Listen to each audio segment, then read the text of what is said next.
యొక్క మహా ఉన్నతమైనటువంటి కృపను బట్టి ప్రకటన గ్రంథంలో మనకి కనబడేటువంటి 7 సంఘాలకి దేవుడు రాస్తున్నటువంటి ఉత్తరాల నుండి మొదటి ఉత్తరాన్ని మనం చాలా అద్భుతమైనటువంటి రీతిలో దైవ సంబంధమైన సహాయంతో పూర్తి చేసుకునే కృప దేవుడు అందించాడు. ప్రకటన గ్రంథంలో ఆదిలో కనబడేటువంటి 7 సంఘాలకి దేవుడు 7 ఉత్తరాలు రాశాడు. ఆ సంఘాలు ఆనాటి కాలానికి సంబంధించినవి, కానీ ఆ ఉత్తరాలు ఈనాటి సంఘానికి కూడా వర్తించేటువంటివి అనేటువంటి విషయాన్ని కూడా నేను మీతో తెలియజేయడానికి నేను ఇష్టపడ్డాను. మొదటిగా ఎఫెసు అనేటువంటి సంఘం, ఇది మొట్టమొదటి భక్తిని, మొట్టమొదటి ప్రేమని, మొట్టమొదటి ఉన్నటువంటి నాణ్యతని కోల్పోయినటువంటి సంఘం. దీని గురించి గడిచిన సెషన్లో మనం మాట్లాడుకోవడం జరిగింది. అయితే ఈ రోజున రెండో సంఘం గురించినటువంటి చరిత్రతో పాటుగా దేవుడు రాసిన మాటలు మనకి ఏమన్నా వర్తిస్తాయి అనేటువంటి అనేక విషయాలు ఈరోజు మనం మాట్లాడుకోవడానికి ప్రయత్నం అయితే చేస్తాను. రెండో సంఘం పేరు ఏంటి చెప్పండి? స్మరణ. తెలుగులో స్మరణ, ఇంగ్లీష్లో స్మిర్న. రెండిటికి కూడా ఉచ్చారణ చాలా డిఫరెంట్గా ఉంటుంది. స్మరణ అని తెలుగులో పిలుస్తూ ఉంటారు, ఇంగ్లీష్లో మాత్రం స్మిర్న అనేటువంటి పేరుతో సంఘం పిలువబడతా ఉండేది. ఈ స్మరణ గురించి దేవుడు ఏం మాట్లాడుతున్నాడో, ఆనాటి కాలంలో సంభవించిన పరిస్థితులు ఏంటి, ఆ చరిత్ర ఏంటి అనే ఆలోచన కంటే కూడా ముందుగా ప్రకటన గ్రంథము 2వ అధ్యాయము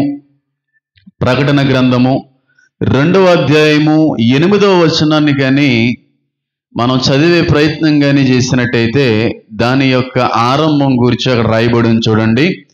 ప్రకటన 2వ అధ్యాయము 8వ వచనం నేను చదువుతున్నాను. స్మరణలో ఉన్న సంఘపు దూతకు ఇలాగు రాయము, మొదటి వాడును కడపటి వాడునై ఉండి మృతుడే మరలా బ్రతికిన వాడు చెప్పు సంగతులు ఏమనగా అనేటువంటి మాటలతో ప్రారంభించబడతా ఉంది. ప్రతి సంఘం యొక్క ప్రస్తావన స్టార్టింగ్లో యేసుక్రీస్తు ప్రభువారు తనంతట తానుగా పరిచయం చేసుకుంటున్నటువంటి ఆ సెంటెన్స్ కనబడతా ఉంటుంది. ప్రతి 7 ఉత్తరాల్లో కూడా మొదటగా యేసుక్రీస్తు ప్రభువారి యొక్క గొప్పతనాలు ఏంటో ఆయన చెప్పుకుంటూ సంఘాన్ని తెలియపరుస్తూ ముందుకెళ్తాడు. ఇక్కడ ఎఫెసు అనేటువంటి సంఘంలో ఏ విధంగా ఆయన పరిచయం చేసుకున్నాడో చెప్పండి. 7 నక్షత్రములు తన కుడి చేత పట్టుకొని ఉన్న అనే దాంతో పరిచయం చేసుకున్నాడు. స్మరణాలు ఎలా పరిచయం చేసుకున్నాడు? మొదటి వాడును కడపటి వాడునై ఉండి మృతి పొంది మళ్ళీ బ్రతికిన వాడు చెప్పు సంగతులేమనగా అనేటువంటి ఆ మాటతో ఆయన ప్రారంభించడం జరిగింది. ఆ మాట రాసేటువంటి ఉత్తరానికి చాలా దగ్గరగా ఉంటుంది.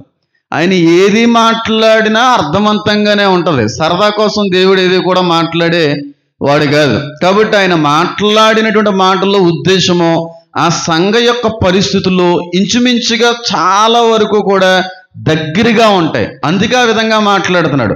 మరణించి మృతి చెంది మరలా బ్రతికిన వాడు చెప్పు సంగతులు ఏమనగా, ఫస్ట్ అండ్ లాస్ట్ అయినటువంటి దేవుడు చెప్పు సంగతులు ఏమనగాని ఓదార్పు, ధైర్యము, విశ్వాసంతో కూడిన పరిచయాన్ని ఇస్తూ సంఘానికి ఉత్తరం రాస్తా ఉన్నాడు.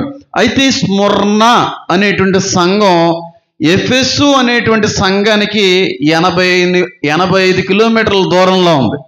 85 కిలోమీటర్లు అంటే కాకినాడ నుండి రాజమండ్రి దగ్గరగా. కాకినాడకి రాజమండ్రికి ఎంత దూరమో ఎఫెసు అనేటువంటి సంఘానికి స్మరణ అనేటువంటి సంఘానికి అంత డిస్టెన్స్ ఉండేటువంటిది అన్నమాట. ఆ రోజుల్లో 85 కిలోమీటర్లో దూరం ఎఫెసుకి స్మరణ అనేటువంటి సంఘానికి. స్మరణ అని రాయబడింది. ప్రస్తుతం కూడా స్మరణ అనేటువంటి ప్రదేశం అని, సంఘం అని ఈ రోజుకి ఉందంటే లేదు. స్మరణ అని దేన్నైతే పిలిచారో ఈ రోజు అది ఇజ్మిర్ అని పిలువబడతా ఉంది. స్మరణ అని ఒకప్పుడు పిలువబడేది, కానీ ఇప్పుడు దాన్ని ఇజ్మిర్ అని పిలుస్తున్నారు. టర్కీ అనేటువంటి దేశ ప్రాంతంలో ఉన్నటువంటి ఒక పట్టణం అది ఇప్పటికే ఉంది. బైబిల్లో ఏ దేశం గురించి రాయబడినా ఆ దేశాలన్నీ కూడా ఇప్పటికే ఉన్నాయి. అందుకని అంటాను, బైబిల్ నిజమైనది, బైబిల్ యొక్క దేవుడు కూడా నిజమైన వాడు. ఇంతకంటే పెద్ద ఆధారాలు ఏమి వెతకక్కర్లేదు. బైబిల్లో ఏ దేశాల గురించి అయితే ప్రస్తావించబడిందో ఆ దేశాలన్నీ కూడా ఇప్పటికే కనబడుతున్నాయంటే బైబిల్ కల్పితమైన గ్రంథం కాదు. అవునా కదా? నిర్గమాకాండంలో మొదలైంది ఈజిప్టు అనేటువంటి దేశం. ఉందా లేదా? ఇప్పుడు ఈజిప్ట్ లేదా? బైబిల్లో ప్రస్తావించబడినటువంటి ఈజిప్ట్ అనేటువంటి దేశం ఈనాటి కాలంలో లేదా? ఉందా లేదా? పారసీక దేశం బైబిల్లో రాయబడి ఉందా? ప్రస్తుతం దాన్ని ఇరాన్ అని పిలుస్తూ ఉంటారు. లేదా ఈ రోజున బబులోను ఉందా? ఈ రోజున దాన్ని ఇరాక్ అని పిలుస్తూ ఉంటారు. లేదా బైబిల్ గ్రంథంలో సిరియా లేదా? ఈరోజు ఉందా లేదా? సిరియా, పాలస్తీన్ ఉందా లేదా? ఇవన్నీ కూడా బైబిల్లో ఉన్నవే మళ్ళీ ఇక్కడ రాయబడింది. అంతవరకు ఎందుకు? బైబిల్ గ్రంథంలో మన దేశం యొక్క ప్రస్తావన లేదా? హైందవ దేశం, హిందూ దేశం అని రాయబడిందా? ఇంకా కొంచెం వెనక్కి వెళ్తే ఓఫిర్ అని పిలిచేవారు ఈ దేశాన్ని. ఓఫిర్ భారతదేశానికి ఆనాటి కాలంలో ఉన్నటువంటి పేరు. అంటే హిందూ దేశం కంటే సింధు అనేటువంటి దేశం యొక్క పేరు రాకముందు ఈ దేశాన్ని ఓఫిర్ అని పిలిచేవారు. సొలొమోని దేశాన్ని కొంతమంది రాయబారులు పంపించి ఓఫిర్ని, అలాగే నెమల్ని, ఇలాంటి ఎన్నో గంధపు చెక్కల్ని కొనుక్కుని వెళ్ళేవాడు. అప్పటి నుంచో కూడా యూదులు భారతదేశంలో ఉన్నారు. ఒకప్పుడు భారతదేశాన్ని పిలిచిన పేరులో ఒక పేరు ఓఫిర్. బైబిల్లో లేదా? అంటే బైబిల్ గ్రంథంలో ఏ దేశాల యొక్క పేర్లు ప్రస్తావించబడినా ఈనాటి కాలంలో కూడా కనబడుతున్నాయంటే ఖచ్చితంగా బైబిల్ అనేది సత్యము, నిజము, అందులో సందేహం లేదు. అవునంటారా కాదంటారా? చెప్పాలి మీరు అందరూ. అందులో ఇంక డౌట్ అనేది ఏ విధంగా కూడా లేదు. అయితే ఇప్పుడు స్మరణ అనేటువంటి సంఘం ఆనాటి కాలంలో పిలువబడేది. అయితే ప్రస్తుత కాలంలో మాత్రం దాన్ని ఇజ్మిర్ అని పిలుస్తూ ఉన్నారు. ఇజ్మిర్ అని పిలుస్తున్నారు. దీని యొక్క చరిత్ర చెప్పేదానికంటే కూడా కొన్ని విషయాలు ముందుకు వెళ్ళే ప్రయత్నం చేస్తాను. ఈ స్మరణ యొక్క పట్టణంలో ఒక నది ప్రవహిస్తూ ఉంటుంది. ఆ నది పేరు హెర్మిస్. హెర్మిస్ అనేటువంటి ఒక నది ప్రవహిస్తూ ఉంటుంది అన్నమాట. ఆ నది వల్ల చాలా వ్యాపార లావాదేవీలు ఎక్కువగా జరుగుతూ ఉండేవి. పట్టణంలో ఒక నది ప్రవహిస్తుందంటే అనేక పట్టణాల నుంచి ఆ పట్టణంలోకి రావడానికి ఒక మార్గం అనేటువంటిది ఉందని దాని అర్థం. ఎంతమందికి అర్థమవుతుంది నేను చెప్పేది? హెర్మిస్, ఎప్పటికీ కూడా హెర్మిస్ అనేటువంటి ఒక బ్రాండ్ ఉంది. ఒక బ్రాండ్ ఉంది. ఇవన్నీ కూడా మనం వాడకూడదు, చాలా మందికి తెలియక వాడేస్తూ ఉంటారు. అది ఒక రకమైన పేరు. బెలన్సియాగా అనేటువంటి ఒక బ్రాండ్ కావచ్చు, నైకీ అనేటువంటి బ్రాండ్ కావచ్చు. ఇవన్నీ కూడా రోమా, గ్రీకు దేవతల యొక్క పేర్లు. ఆ బ్రాండ్లు ఇప్పటికే వాడుతూ ఉంటారు కొంతమంది. వాడటం తప్పని కాదు, కానీ అందులో ఏముందలే అని అనుకుంటే అందులో ఏముండదు. అందులో ఏదన్నా ఉందనుకుని తింటేనే ఏమన్నాడైనా. ఆ విధంగా మన వాక్యాన్ని అర్థం చేసుకుంటే ముందుకెళ్ళిపోవచ్చు. అన్నీ కూడా శుద్ధీకరించబడ్డాయి అనుకోండి. అయితే ఈ నది యొక్క గొప్పతనం ఏంటంటే చాలామందికి వ్యాపారవేత్తలకి ఒక అవకాశంగా ఉండేది. ట్రేడింగ్ సెంటర్ అన్నమాట. ఏ ఊరు నుంచి పట్టణంలోకి రావాలన్నా ఈ నది ఉపయోగపడతా ఉండేది. అంటే ఒక హైవే లాగా అన్నమాట. ఇప్పుడు వైజాగ్ హైదరాబాద్ హైవే ఉంది, NH-16 హైవే. రాజమండ్రికి మంచి ట్రేడింగ్ అవుతుందా లేదా? తునికి మంచి ట్రేడింగ్ అవుతుందా లేదా? కాకినాడ మంచి ట్రేడింగా కాదా? ముంబై అనేటువంటి ట్రేడింగా కాదా? విశాఖపట్నం అనేది ట్రేడింగా కాదా? ఎందుకు? అక్కడ సముద్రం అనేటువంటిది ఉంది. ఏ దేశాల నుంచి వచ్చే వాళ్ళైనా ఈజీగా అక్కడి నుంచి కొనడానికైనా ఇక్కడ కొని పట్టుకెళ్ళడానికైనా ఈజీగా ట్రేడింగ్ జరుగుతూ ఉంటుంది అన్నమాట. కాబట్టి హెర్మిస్ అనేటువంటి నది వల్ల చాలామంది వ్యాపారంలో అభివృద్ధి పొందుతూ ఉండేవారు. చాలామంది ధనికుల్ని చేసినటువంటి పట్టణం. ఏ పట్టణం? స్మరణ అనేటువంటి పట్టణం. అద్భుతమైనటువంటి వ్యాపారం జరిగేటువంటి కేంద్రంగా ఉంటూ ఉండేది. అందుకే ఆనాటి కాలంలో ఆసియా ఖండానికి కిరీటం లాంటిది స్మరణ అని పిలుస్తూ ఉండేవారు. ఆసియా ఖండానికి గ్లోరీ తెచ్చిపెట్టేది, మహిమని తెచ్చిపెట్టేటువంటి ఓ పట్టణమా అని పిలుస్తూ ఉండేవారు.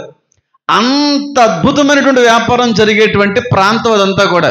కాకినాడ ఎంత అద్భుతమైన ప్రాంతం. ఎందుకంటే అక్కడ ఏముంది? మనకి పోర్ట్ ఉంది. ముంబైలో అంత వ్యాపారం జరుగుతుంది, ఎందుకు ఉంది? అక్కడ పోర్ట్ ఉంది. విశాఖపట్నం పోర్ట్ ఉంది, అక్కడ ఎక్కువ వ్యాపారం జరుగుతూ ఉంటుంది. నాకు రీసెంట్గా మనం ఎక్కడికో మీటింగ్కి వెళ్ళి వస్తుంటే ఎవరో చెప్పారు, మేబీ ప్రసన్న నగర్ అనుకుంటా, విజయవాడ ఎయిర్పోర్ట్ నుంచి వస్తుంటే ఆవిడ చెప్పింది ఏమనంటే, కాకినాడలో కూడా ఎయిర్పోర్ట్ వచ్చేస్తుంది అని అన్నారు. ఎంతవరకు నిజమో నాకైతే తెలియదు, కానీ దాని యొక్క ఆలోచనలో అయితే కేంద్రం ఉంది అనే విషయం నాకు తెలుసు. ఎప్పటి నుంచో మాట్లాడుకుంటున్నారు. ఒకవేళ నిజంగా కాకినాడలో ఎయిర్పోర్ట్ కానీ పడితే ఇంక మామూలుగా ఉండదు. కాకినాడలో కానీ చుట్టుపక్కల ప్రాంతాల్లో కానీ ఎవరికైనా సొంత భూమి ఉంటే అది పసిడి బంగారంతో సమానం. ఇంకా కాకినాడ అవుటర్ సర్కిల్లో ఎవరైనా ఉన్నారంటే అచ్చంపేట, సర్పవరం, ప్రతాప్ నగరం, పిఠాపురం, ఇలాగ జగన్నాథపురం, ఈ యాన సర్కిల్లో ఉన్న వేరే ఇది ఎక్కడ వస్తుంది అనేటువంటి ఎయిర్పోర్ట్ ఇంకా నాకు ఐడియా అయితే లేదు. మనం ప్రసన్న గారు చెప్తుంటే అవునా అని అనుకున్నాను. ఎయిర్పోర్ట్ కూడా పడింది అనుకోండి, ఇంకా దాన్ని రూపురేఖలు మారిపోతాయి. కాకినాడ రూపురేఖలు ఇప్పటికే చాలా గొప్ప పేరు ఉంది దానికి. అయితే ఇంకా అద్భుతమైనటువంటి రీతిలో సిటీ మాడిఫై అవుతుంది అన్నమాట. కాబట్టి ఆ విధమైనటువంటి పరిస్థితులు ఉండేవి ఈ స్మరణ అనేటువంటి పట్టణంలో. ఎందుకంటే ఎక్కువ వ్యాపారం జరగడానికి హెర్మిస్ అనే నది కూడా బాగా ఉపయోగపడతా ఉండేది. ఈ స్మరణాలు ఇంకొక రకమైనటువంటి ప్రత్యేకత ఏంటంటే, ఆనాటి కాలంలో ఎక్కడా దొరకనన్ని మందు బ్రాండ్లు అక్కడ దొరుకుతూ ఉండే. మందు బ్రాండ్లు అంటే మెడికల్ షాప్లోకి వెళ్తే దొరికే మందుల గురించి మాట్లాడట్లేదు, ఈ మందుల కోసం మాట్లాడుతున్నాను. రకరకాలైన మందులన్నీ కూడా, ఆల్కహాల్ అంతా కూడా, వైన్స్ అన్నీ కూడా ఆ చోటగా లభిస్తూ ఉండే. ఆనాటి కాలంలోనే ఒక్క వైన్లోనే 10 రకాలు ఉండేయంట. ఆనాటి కాలంలో ఒక్క వైన్లో 10 రకాలు ఉంటా ఉండే. కాబట్టి వైన్ షాపులు ఎక్కువ ఉండేటువంటి పట్టణం అది. వేరే వేరే దేశాల నుంచి వచ్చిన వాళ్ళందరూ ఇక్కడ వైన్ అమ్మేవారు, ఇక్కడున్న వైన్ కొనుక్కొని వెళ్తూ ఉండేవారు. ఈ రోజున లాస్ లేని వ్యాపారం ఏదన్నా ఉందంటే చెప్పండి, వైన్ షాప్ వ్యాపారమే. అంటే పెట్టమన్న ఉద్దేశం కాదు, కానీ అందులో లాస్ వస్తుందా? ఎప్పుడు రాదు. ఎప్పుడు కిటకిటలాడుతూనే ఉంటారు కస్టమర్లు అక్కడ. అవునా కదా? బట్టల షాపులో అయినా సరే ఆ కస్టమర్లు తగ్గిపోతారు, బంగారం షాపులో అయినా కస్టమర్లు తగ్గిపోతారు, కానీ వైన్ షాపులో కస్టమర్లు ఎప్పటికప్పుడు పెరుగుతూనే ఉంటారు. ఎందుకు? మందు బాబులు ఎప్పటికప్పుడు అలాగా పెరుగుతూ ఉంటారు కానీ. అవునంటారా కదంటారా? కాబట్టి బాగా వ్యాపారం జరుగుతూ ఉంటుంది. అద్భుతమైనటువంటి వ్యాపారం ఆ చోట జరుగుతూ ఉంటుంది. అందులో వీళ్ళు కలిసి వచ్చింది ఏంటంటే చెప్పాలి, వైన్ షాపులు, రకరకాలైన వైన్స్. గోవాకి దేనికి పేరు చెప్పండి? అన్ని రకాలైనటువంటి ఆల్కహాల్ అక్కడ దొరుకుతుంది, అన్ని రకాలైనటువంటి వైన్స్ అక్కడ దొరుకుతుంది. పైగా అక్కడ ఉన్నంత తక్కువ రేటు అక్కడ ఉండదు. ఇక్కడ నుంచి ఎవరన్నా గోవా ట్రిప్ వెళ్ళారు అనుకోండి, ఇక్కడ హైదరాబాద్ నుంచి కానీ కాకినాడ నుంచి కానీ, వాళ్ళ బ్యాగుల్లో వచ్చేటప్పుడు 4-5 రకాలైనటువంటి బాటిల్స్, సీసాలు తీసుకుని వస్తారు. ఇక్కడ జానీ వాకర్ అనేటువంటిది 10,000 ఉందనుకోండి ఫుల్ సీసా, అక్కడ 4,000కి ఎంతకు వచ్చేస్తూ ఉంటుంది. ఎందుకు? అక్కడ ఎక్కువ వ్యాపారం జరుగుతుంటుంది, వైన్స్ వ్యాపారం అక్కడ. కాబట్టి తక్కువ రేటు. ట్యాక్స్ విషయంలో ఏ ఉంటే నాకు అంత ఐడియా అయితే లేదు. ఆ విధంగా గోవా ఎలా పేరు పొందిందో అన్ని దేశాల వాళ్ళు వచ్చి అక్కడ వెకేషన్లో ఎంజాయ్ చేస్తుంటారా? కాబట్టి ఇక్కడికి వచ్చే వాళ్ళు కూడా ఎంజాయ్ చేసి రకరకాలైన మందులు తాగేసి రకరకాలైన వైన్స్ అన్నింటినీ కొనుక్కొని వాళ్ళ ఇంటికి వెళ్ళిపోతూ ఉండేవారు అన్నమాట. అంత అద్భుతమైనటువంటి వ్యాపార కేంద్రంగా ఉండేటువంటి పట్టణం చెప్పాలి స్మరణ. చెప్పండి, ఇంకా ఎంత ధనిక పట్టణం అర్థం చేసుకోండి. మంచి ట్రేడింగ్, మంచి వ్యాపారం, అందులో నది ఒకటి కలిసి వచ్చింది. ఇవన్నిటి వల్ల బాగా పేరు ప్రఖ్యాతులు సంపాదించినట్టు మహా గొప్ప పట్టణంగా పిలువబడతా ఉంది. మూడవదిగా ఈ స్మరణ అనేటువంటి ప్రాంతం, పట్టణం దేనికి అంత ఫేమస్ అంటే అక్కడ గోల్డెన్ స్ట్రీట్ అనేటువంటిది ఉంటుంది. గోల్డెన్ స్ట్రీట్ తెలుగులో ఏమని పిలుస్తారు? గోల్డెన్ స్ట్రీట్ అని చెప్పాలి. బంగారు వీధి. కాకినాడలో ఈట్ స్ట్రీట్ ఉందా? కాకినాడలో జేఎన్టీ దగ్గర అనేది ఈట్ స్ట్రీట్ అనేటువంటిది ఉంది. 1-2-3 సార్లు వెళ్ళాను తప్ప వెళ్ళలేదు. అక్కడ ఆ ప్రత్యేకత ఏంటంటే, ఆ ఈట్ స్ట్రీట్కి వెళ్ళిన వాళ్ళు ఎవరున్నారు? రూత్ హెమ్మర్గా ఐడియా వచ్చింది. ఆ స్ట్రీట్ అంతా కూడా, ఆ వీధి అంతా కూడా రకరకాలైన భోజన పదార్థాలు అమ్మేటువంటి స్టాల్స్ ఉంటాయి. మొత్తం ఈ పొడుగు నుంచి ఆ పొడుగు వరకు కూడా. అంటే మనం జేఎన్టీకి కట్టేటువంటి స్ట్రీట్ దగ్గర నుంచి ప్రతాప్ నగర్ లేదంటే తల్లి పిల్ల హాస్పిటల్, రమ్య హాస్పిటల్ అని చూడండి, ఆ వీధి వరకు ఇంక నిటారుగా ఆ వీధి అంతా కూడా స్టాల్సే. Panipuri stalls, noodles stalls, fried rice stalls, రకరకాలు. ఇంక వీధి అంతా కూడా తినుబండారాలతో కూడినటువంటి వీధి. అందుకే దానికి ఈట్ స్ట్రీట్ అనేటువంటి పేరు పెట్టారు. సాయంత్రం 6 గంటలకు వెళ్ళారు అనుకో, ఖాళీ ఉండదు అక్కడ. 6, 7 ప్రాంతానికి వెళ్తే ఖాళీ ఉండదు. ఇంక అందరూ వచ్చి తిని వెళ్ళేవాళ్ళే. అక్కడికి వెళ్తే మీకు వచ్చేటువంటి ఏకైక ఆలోచన ఏంటి తెలుసా?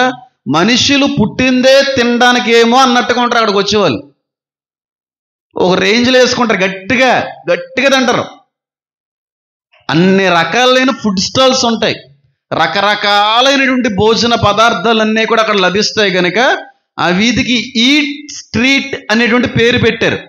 స్మరణలో కూడా ఒక స్ట్రీట్ ఉంది, ఆ స్ట్రీట్కి గోల్డెన్ స్ట్రీట్ అని పేరు పెట్టారు.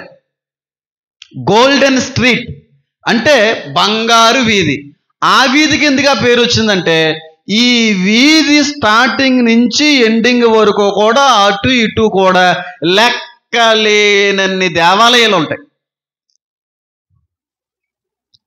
దేవాలయాలు కాకినాడలో కూడా టెంపుల్ స్ట్రీట్ ఉంది కదా, ఒక 4-5 దేవాలయాలు అక్కడ ఉంటాయి. అక్కడ గోల్డెన్ స్ట్రీట్ అనేటువంటి పేరు ఎందుకు వచ్చిందంటే, ఈ వీధి స్టార్టింగ్ నుంచి ఆ వీధి ఎండింగ్ వరకు ఎన్ని దేవత గుళ్ళు ఉంటాయంటే అన్ని దేవత గుళ్ళు ఉంటాయి. అన్ని రకాలైనటువంటి దేవత గుళ్ళు, జూయిస్ అని, సిబిల్లి అని, యాఫ్రోడైట్ అని, ఇలా రకరకాలైన దేవతలు. అంటే మీకు అర్థం అవ్వాల్సింది ఏంటి? మహాభయంకరమైన విగ్రహారాధన జరిగే పట్టణము. ఇంక ఈ వీధంతా కూడా, ఈ గుడిలో పూజ చేసుకుని ముందుకెళ్ళామంటే ఇంకో గుడి కనబడుతుంది, ఆ గుడిలో పూజ చేసుకుని ముందుకెళ్ళామంటే ఇంకో గుడి కనబడుతుంది. ఇంకా దారి పొడుగునా గుళ్ళే. అయితే రోడ్డుకి ఇవతలంతా గుళ్ళు, రోడ్డుకి అవతలంతా మార్కెట్ ఉంటుంది, ఎక్కడ ఏ గుడుల దగ్గరైనా. కానీ ఇక్కడ గొప్పతనం ఏంటంటే, యువతలా గుడి ఉంటుంది, అవతలా గుడి ఉంటుంది. రోడ్డు అటుకి ఇటుకి కూడా పూర్తి గుడులతో నింపబడినటువంటి ప్రాంతం. అందుకే బంగారు వీధి అనే పేరు పెట్టారు. ఈ వీధి బాగా చివరికి వెళ్ళిపోతే ఇప్పటికీ కూడా కొంత చరిత్ర మిగిలింది. ఎవరన్నా చాలామంది ఇస్రాయేల్ టూర్కి వెళ్ళే వాళ్ళు ఎక్కువగా, అంటే అందరూ ఈ ప్లాన్ని ఇవ్వరు, కానీ కొన్ని ప్యాకేజెస్ ఉంటాయి. ఆ ప్యాకేజెస్లో ఈ టర్కీ, ఈ అరబ్ కంట్రీస్ కూడా చూపించి వస్తూ ఉంటారు. ఇస్రాయేల్ నుంచి, ఇస్రాయేల్ అంటే ఈజిప్ట్ కనెక్ట్ అవ్వాలి, ఇవన్నీ చూసుకొని రావాలి. కొంతమంది అయితే ఓన్లీ ఇస్రాయేల్ చూపించి తీసుకుని వచ్చేస్తూ ఉంటారు. 1,00,000 వెళ్తే అయిపోయింది. ఇప్పుడైతే మాత్రం యుద్ధం జరుగుతుంది కనుక వెళ్ళే అవకాశం లేదు. ముందు రోజుల్లో ₹1,00,00,000 ఖర్చు పెట్టినా వెళ్ళే అవకాశం అసలు ఉండదు. నా జీవితంలో భూ సంబంధమైన కోరిక ఏదన్నా ఉందంటే అది చూసి రావాలి. నా అంతటిగా నేను వెళ్ళాలనుకోవట్లేదు. దేవుడు ప్రేరేపణ కోల్ది, దేవుడు అనుమతి కోల్ది, దేవుడు పంపిస్తేనే వెళ్ళాలనుకుంటున్నాను. అప్పటి వరకు వేచి చూస్తాను. అదొకటి ఉండిపోయింది అంతే. ఆ ప్రాంతం దేవుడు నడిచినటువంటి ప్రాంతంలో మనం అడుగుపడాలి, మన చేయి తాకాలి. అదొక రకమైనటువంటి అనుభూతి. అది గొప్పదనేం కదా, అంత భూమి అంతా ఒకటే అనుకోండి. భూమి అంతా అయిన పాదపీఠమే, ఇశ్రాయేల్ ఒకటే కాదు, భూమి అంతా పాదపీఠమే. అలాగా ఆ ప్రాంతంలో ఈ ఏం చెప్పాను నేను, రెండు వైపులో కూడా గుళ్ళు. జూయిస్ అనేటువంటి గుడి, సూర్య భగవానుడు అర్ధచంద్రాకారంలో ఆ గుడి పైన ఒక ఫిగర్ కనబడుతూ ఉంటుంది. చివరికి వెళ్ళిపోతే ఆ గుడికి ఎదురుగుండానే డైనాసియస్ అనేటువంటి దేవత ఇంకో గుడి ఉంది. ఈ వీధి చివరిలో చివరికి వెళ్ళిపోయాం అనుకోండి, జూయిస్ అనేటువంటి దేవత గుడి ఉంది, దానికి ఎదురుగుండానే డైనాసియస్ అనేటువంటి దేవత గుడి కూడా ఉంది. ఈ డైనాసియస్ అనేటువంటి దేవత యొక్క ప్రాముఖ్యత ఏంటంటే, ఆ డైనాసియస్ అనేటువంటి దేవుడు త్రాగుడుకు దేవుడు, మందుకు దేవుడు. ఎంతమందికి అర్థమవుతుంది నేను చెప్పేది? అర్థమవుతుందా? ఇదేంటండి, త్రాగుడికి దేవుడు కూడా ఉంటాడు, చదువులకి దేవుళ్ళు లేరా, గర్భానికి దేవుళ్ళు లేరా? అర్తిమాదేవి కడుపిచ్చేటువంటి దేవత, మనం మాట్లాడుకున్నాం కదా. ఐశ్వర్యానికి ఇచ్చే దేవతలు దేవుళ్ళు లేరా? పేర్లు అయితే ప్రస్తావనించాలి, మీకు అర్థమైపోతే సరిపోదు. తోడికి దేవుళ్ళు లేడా, బలానికి దేవుళ్ళు లేడా? ఇలా దేవుళ్ళు అలాగున్న రోజున త్రాగుడికి దేవుడు అన్నమాట. ఎవరో పేరు చెప్పాలి మీరు. డైనాసియస్ అనేటువంటి దేవుడు. ఆయన కూడా పెద్ద గుడి కట్టేశారు, త్రాగుడికి దేవుడు ఆయన. ఆ దేవుడు దేవాలయం యొక్క గొప్పతనం ఏంటంటే, అక్కడికి వచ్చే భక్తులందరూ కూడా అక్కడ మరి రకరకాలైన వైన్స్ దొరుకుతాయి కదా. ఏ భక్తుడైనా సరే చర్చికి వచ్చే ముందు పుస్తకాలు ఏమంటే కొనుక్కుని వస్తాడు. హైందువులు అనుకోండి కొబ్బరికాయో లేదంటే అరటిపళ్ళలో కొనుక్కుని ప్రసాదంగా తీసుకెళ్తారు. కానీ ఈ గుడికి వచ్చే వాళ్ళు 2 సీసాల మందు బాటిల్ తీసుకుని రావాలి. ఈ గుడి యొక్క ప్రాముఖ్యత అది, ఈ దేవత యొక్క ప్రాముఖ్యత అది. అంటే దేవుడు త్రాగుడుకు దేవుడు కాదు, దేవుడు గనుక ఆ దేవుడికి నైవేద్యంగా ఏమిచ్చేవారు? మందు ఇవ్వాలి. అంటే ఆ దేవుని కొలిచేటువంటి ఏ భక్తుడైనా దేవాలయంలోకి రావాలంటే బయట 2 బాటిల్ మందు సీసాలు కొనుక్కొని ఆ 2 మందు సీసాలతోనే రావాలి. అవునా కదా? కాబట్టి బాగా వ్యాపారం జరిగేది అక్కడ, మందు వ్యాపారం.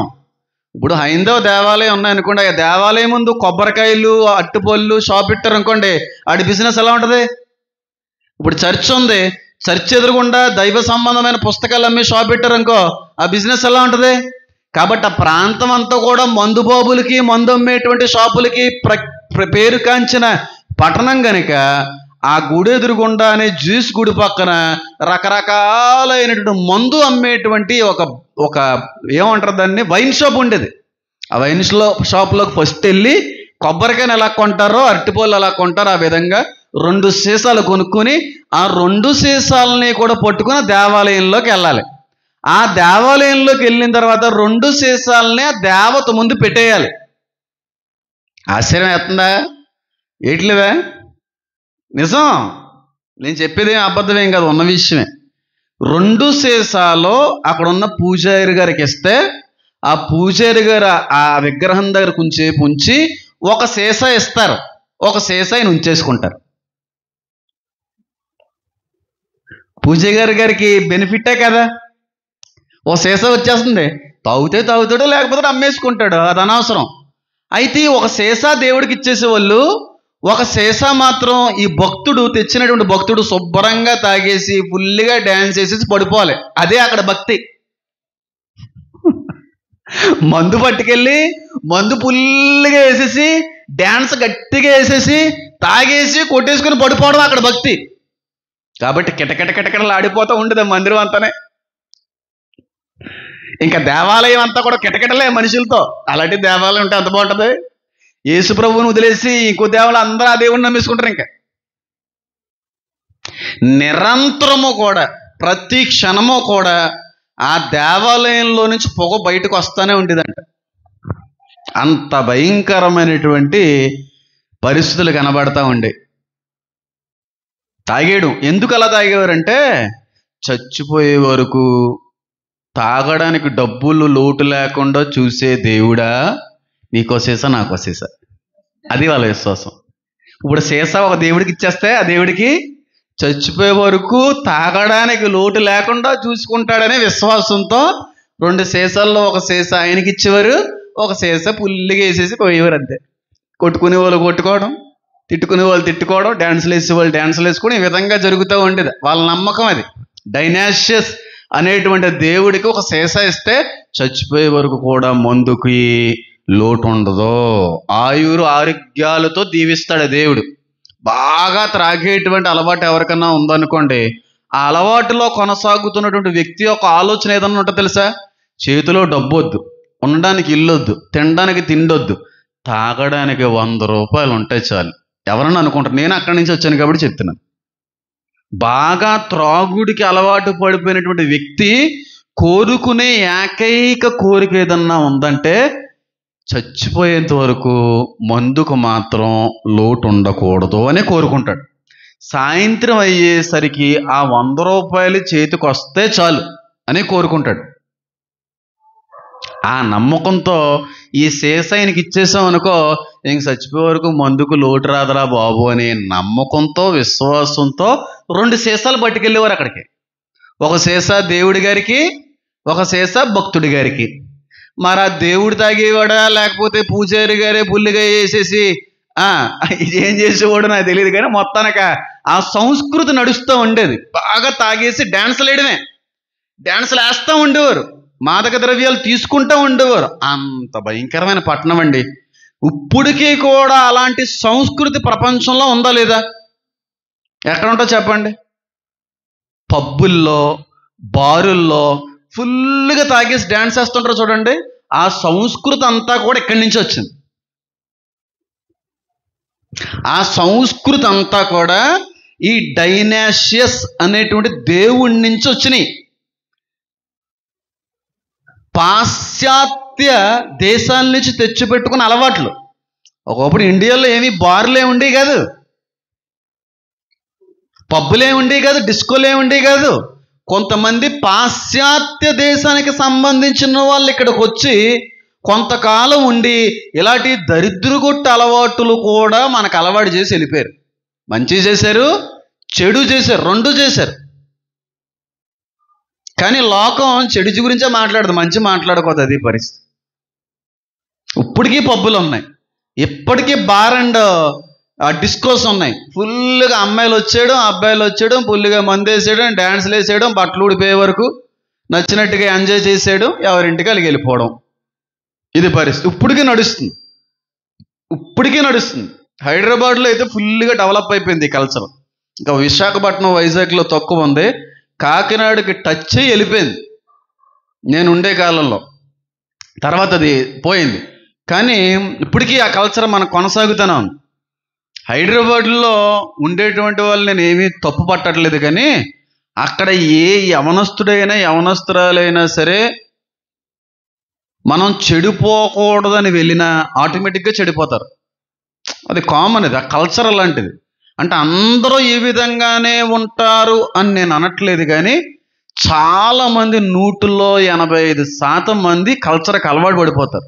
అమ్మాయిలు లేదు, అబ్బాయిలు లేదు, ఫుల్గా తాగుతారు, అక్కడ ఫుల్గా డ్యాన్సులు వేస్తారు. 6:30 ఈరోజు సాటర్డే కదా, సాయంత్రం 6:30 కానీ మీరు వెళ్తే అక్కడ ఉన్నాయి ఫ్యాట్ పీజన్ అని, ప్రిజ్మ్ అని, ఇలాంటి కొన్ని రకాలైనటువంటి ప్రసన్న గారు అలా నీకేమవుద్ది శిరీష అత్త కూతురు, ఆ ఫ్యాట్ పీజన్ అనేటువంటి ఆ బార్ అండ్ రెస్టారెంట్ ఇలా అత్త కూతురుదే. కిటకిటకిటకిటలాడిపోతూ ఉంటారు. ప్రిజ్మ్ అనేది నాగార్జున గారిది. ఇలా కొన్ని పేర్లు ఉన్నాయి, నేను చెప్పడం మంచిది కాదు కాబట్టి నేను చెప్పట్లేదు. ఈ పేర్లు ఎందుకు చెప్పానంటే కొంచెం ఇలా తెలిసిన కాబట్టి అలాంటి ఇబ్బందులు ఏం జరగవు కాబట్టి నేను చెప్పవలసి వచ్చింది. సాయంత్రం 6:30కి వెళ్తే కపుల్స్ వస్తారు, అమ్మాయిలు వస్తారు, అబ్బాయిలు వస్తారు, ఫుల్గా ఎంజాయ్ చేస్తారు. వాళ్ళతో పాటుగా ఒక డ్రైవర్ కూడా వస్తాడు. ఒకవేళ వాళ్ళ ఫ్రెండ్ సర్కిల్లో మందు తాగి అలవాటు లేనోడైతే, ఎవడన్నా లేనోడు ఉంటే డ్రైవర్ ఉండడు, లేకపోతే డ్రైవర్ వస్తారు. ఎందుకంటే తాగి పడిపోయిన తర్వాత ఇంటికి తీసుకెళ్ళాల్సిన డ్రైవరే. అమ్మాయిలు ఎలా ఉంటారంటే అక్కడ ఒక రకంగా ఉంటారు. ఇక్కడి నుంచి చదువుకోవడానికి వెళ్ళి హాస్టల్లో ఉండడానికి వెళ్ళిన వాళ్ళు కూడా నాకు తెలిసిన వాళ్ళు చాలామంది ఉన్నారు. పేర్లు చెప్పాలనుకోవట్లే, చాలామంది ఆ కల్చర్కి అలవాటు పడిపోయి పాడైపోయిన వాళ్ళు బోల్డ్ మంది ఉన్నారు. ఇప్పటికీ నడుస్తుంది ఆ కల్చర్. ఫుల్గా తాగడం, డ్యాన్స్ చేయడం. ఎక్కడి నుంచి వచ్చింది? ఇక్కడి నుంచే. డైనాసియస్ అనేటువంటి ఒక దేవత దేవుడి నుంచి వచ్చింది. ఏంటి ఆ ప్రాముఖ్యత? దేవుడికి ఒక శేష, భక్తుడికి ఒక శేష. భక్తుడు ఏం చేస్తాడు? శేషని ఫుల్గా వేసేసి డ్యాన్స్ వేసేసి పోతుంటాడు. ఏటాడు విశ్వాసం? చచ్చిపోయే వరకు ముందుకు మాత్రం లోటు రానివ్వడు మా డైనాసియస్ అనే దేవుడు. అది ఇప్పటికే కూడా ఈ కల్చర్ ఉందా లేదా? 2 సీసాలు దేవుడి దగ్గర పెట్టే కల్చర్ ఉందా లేదా? ఎక్కడ ఉంటుంది? వేరే మతానికి సంబంధించిన దేవుని యొక్క ప్రస్తావన చేయకూడదు. మీరు షాక్ అయ్యే విషయం చెప్పనా? క్రైస్తవ్యంలో ఉంది ఆచారం.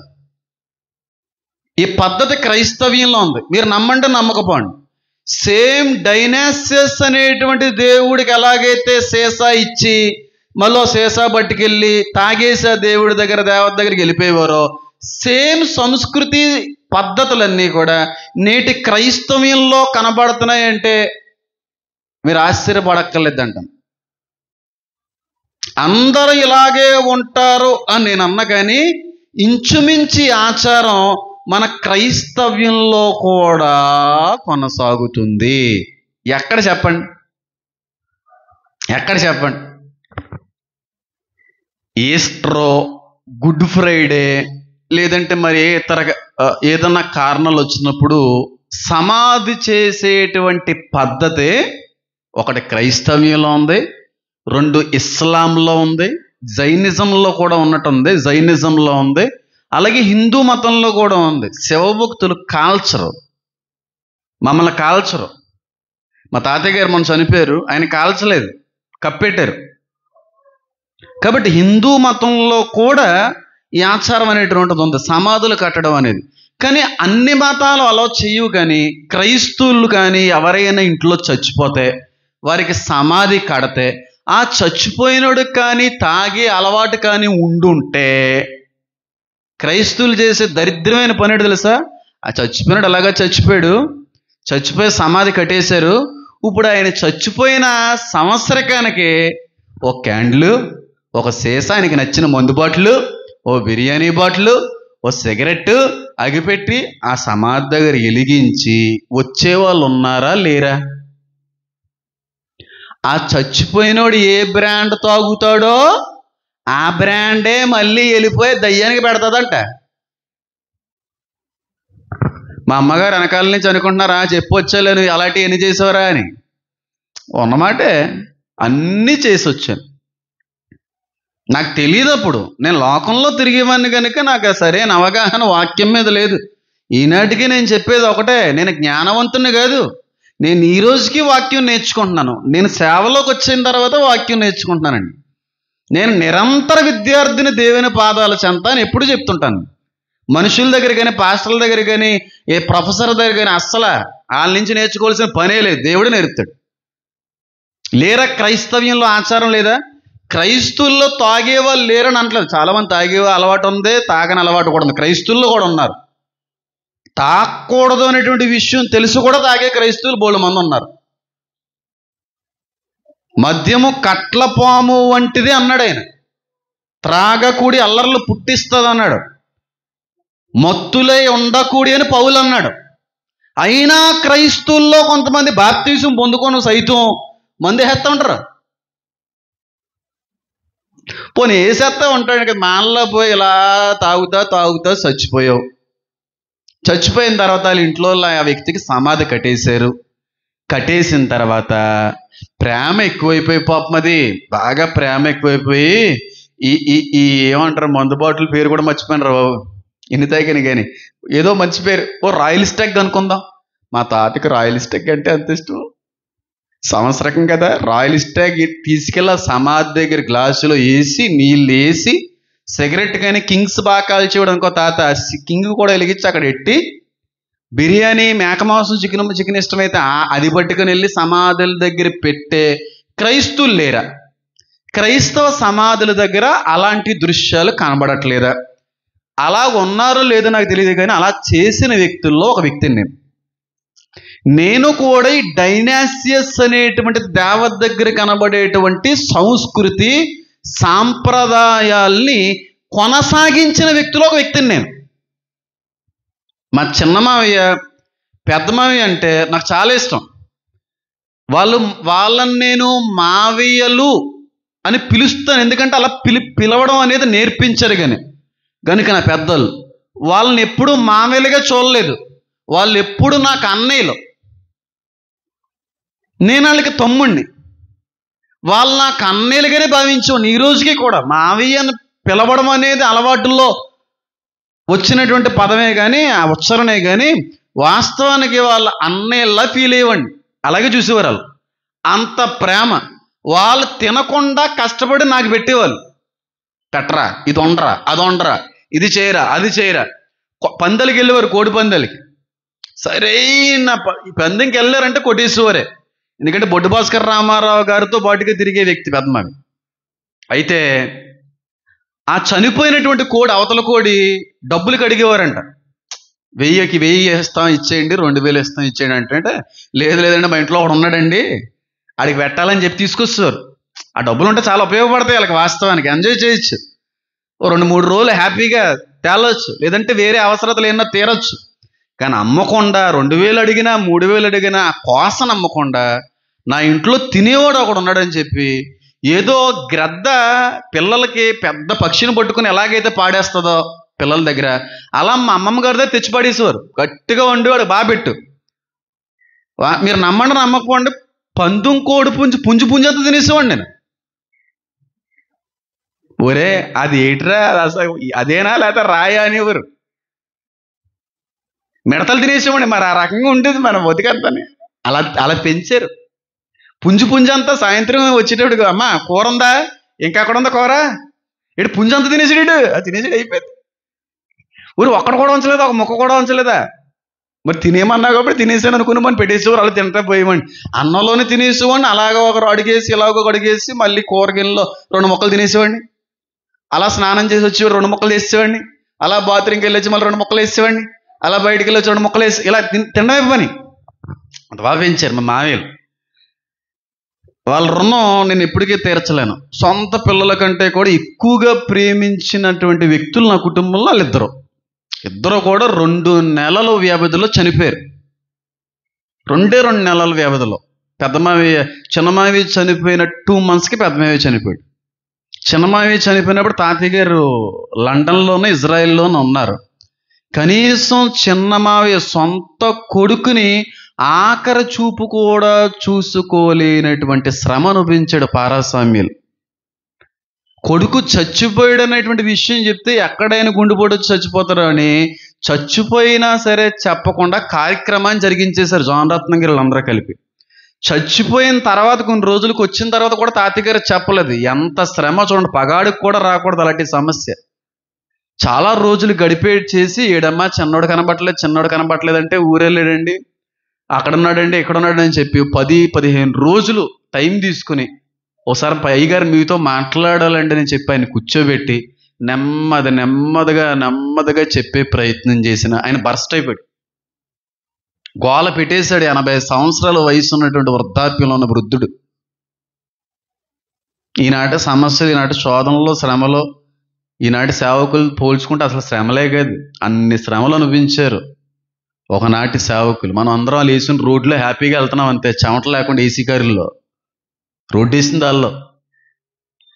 అంత గొక్క పెట్టి ఏడ్చాడు, బయటికి రాలేకపోయాడు. చిన్న కొడుకు చచ్చిపోయాడనే బాధనే మరిచిపోయే 2 నెలల్లోనే పెద్దమే చచ్చిపోయాడు. ఎంత భయంకరమైన పరిస్థితి చూడండి. 2 కొడుకుల చేత సమాధి చేయించుకోవలసిన తల్లిదండ్రులు 2 కొడుకులకి సమాధి చేశారు, అది కూడా 80 సంవత్సరాల వయసులో. ఎంత భయంకరమైన పరిస్థితి అర్థం చేసుకోండి. నలిగిపోయాడండి బాబు ఆ సేవకుడు. తాతయ్య గారు మాత్రం నరకమే అనుభవించాడు. ఆయన పొందుకున్న మేలు కానీ సుఖ సంతోషాలు కానీ ఆయన జీవితంలో ఏమీ లేవు. అయినా పట్టుకున్న దేవుణ్ణి వదిలేకపోయాడు. అలా ఇద్దరు చనిపోయారు 2 నెలల వ్యవధిలోనే. వాళ్ళు చనిపోయి ఇప్పటికి ఇంచుమించుగా ఈ సంవత్సరానికి 20 సంవత్సరాలు. తాతయ్య గారు అమ్మగారు చనిపోయి ఈ సంవత్సరానికి 10 సంవత్సరాలు సుమారుగా.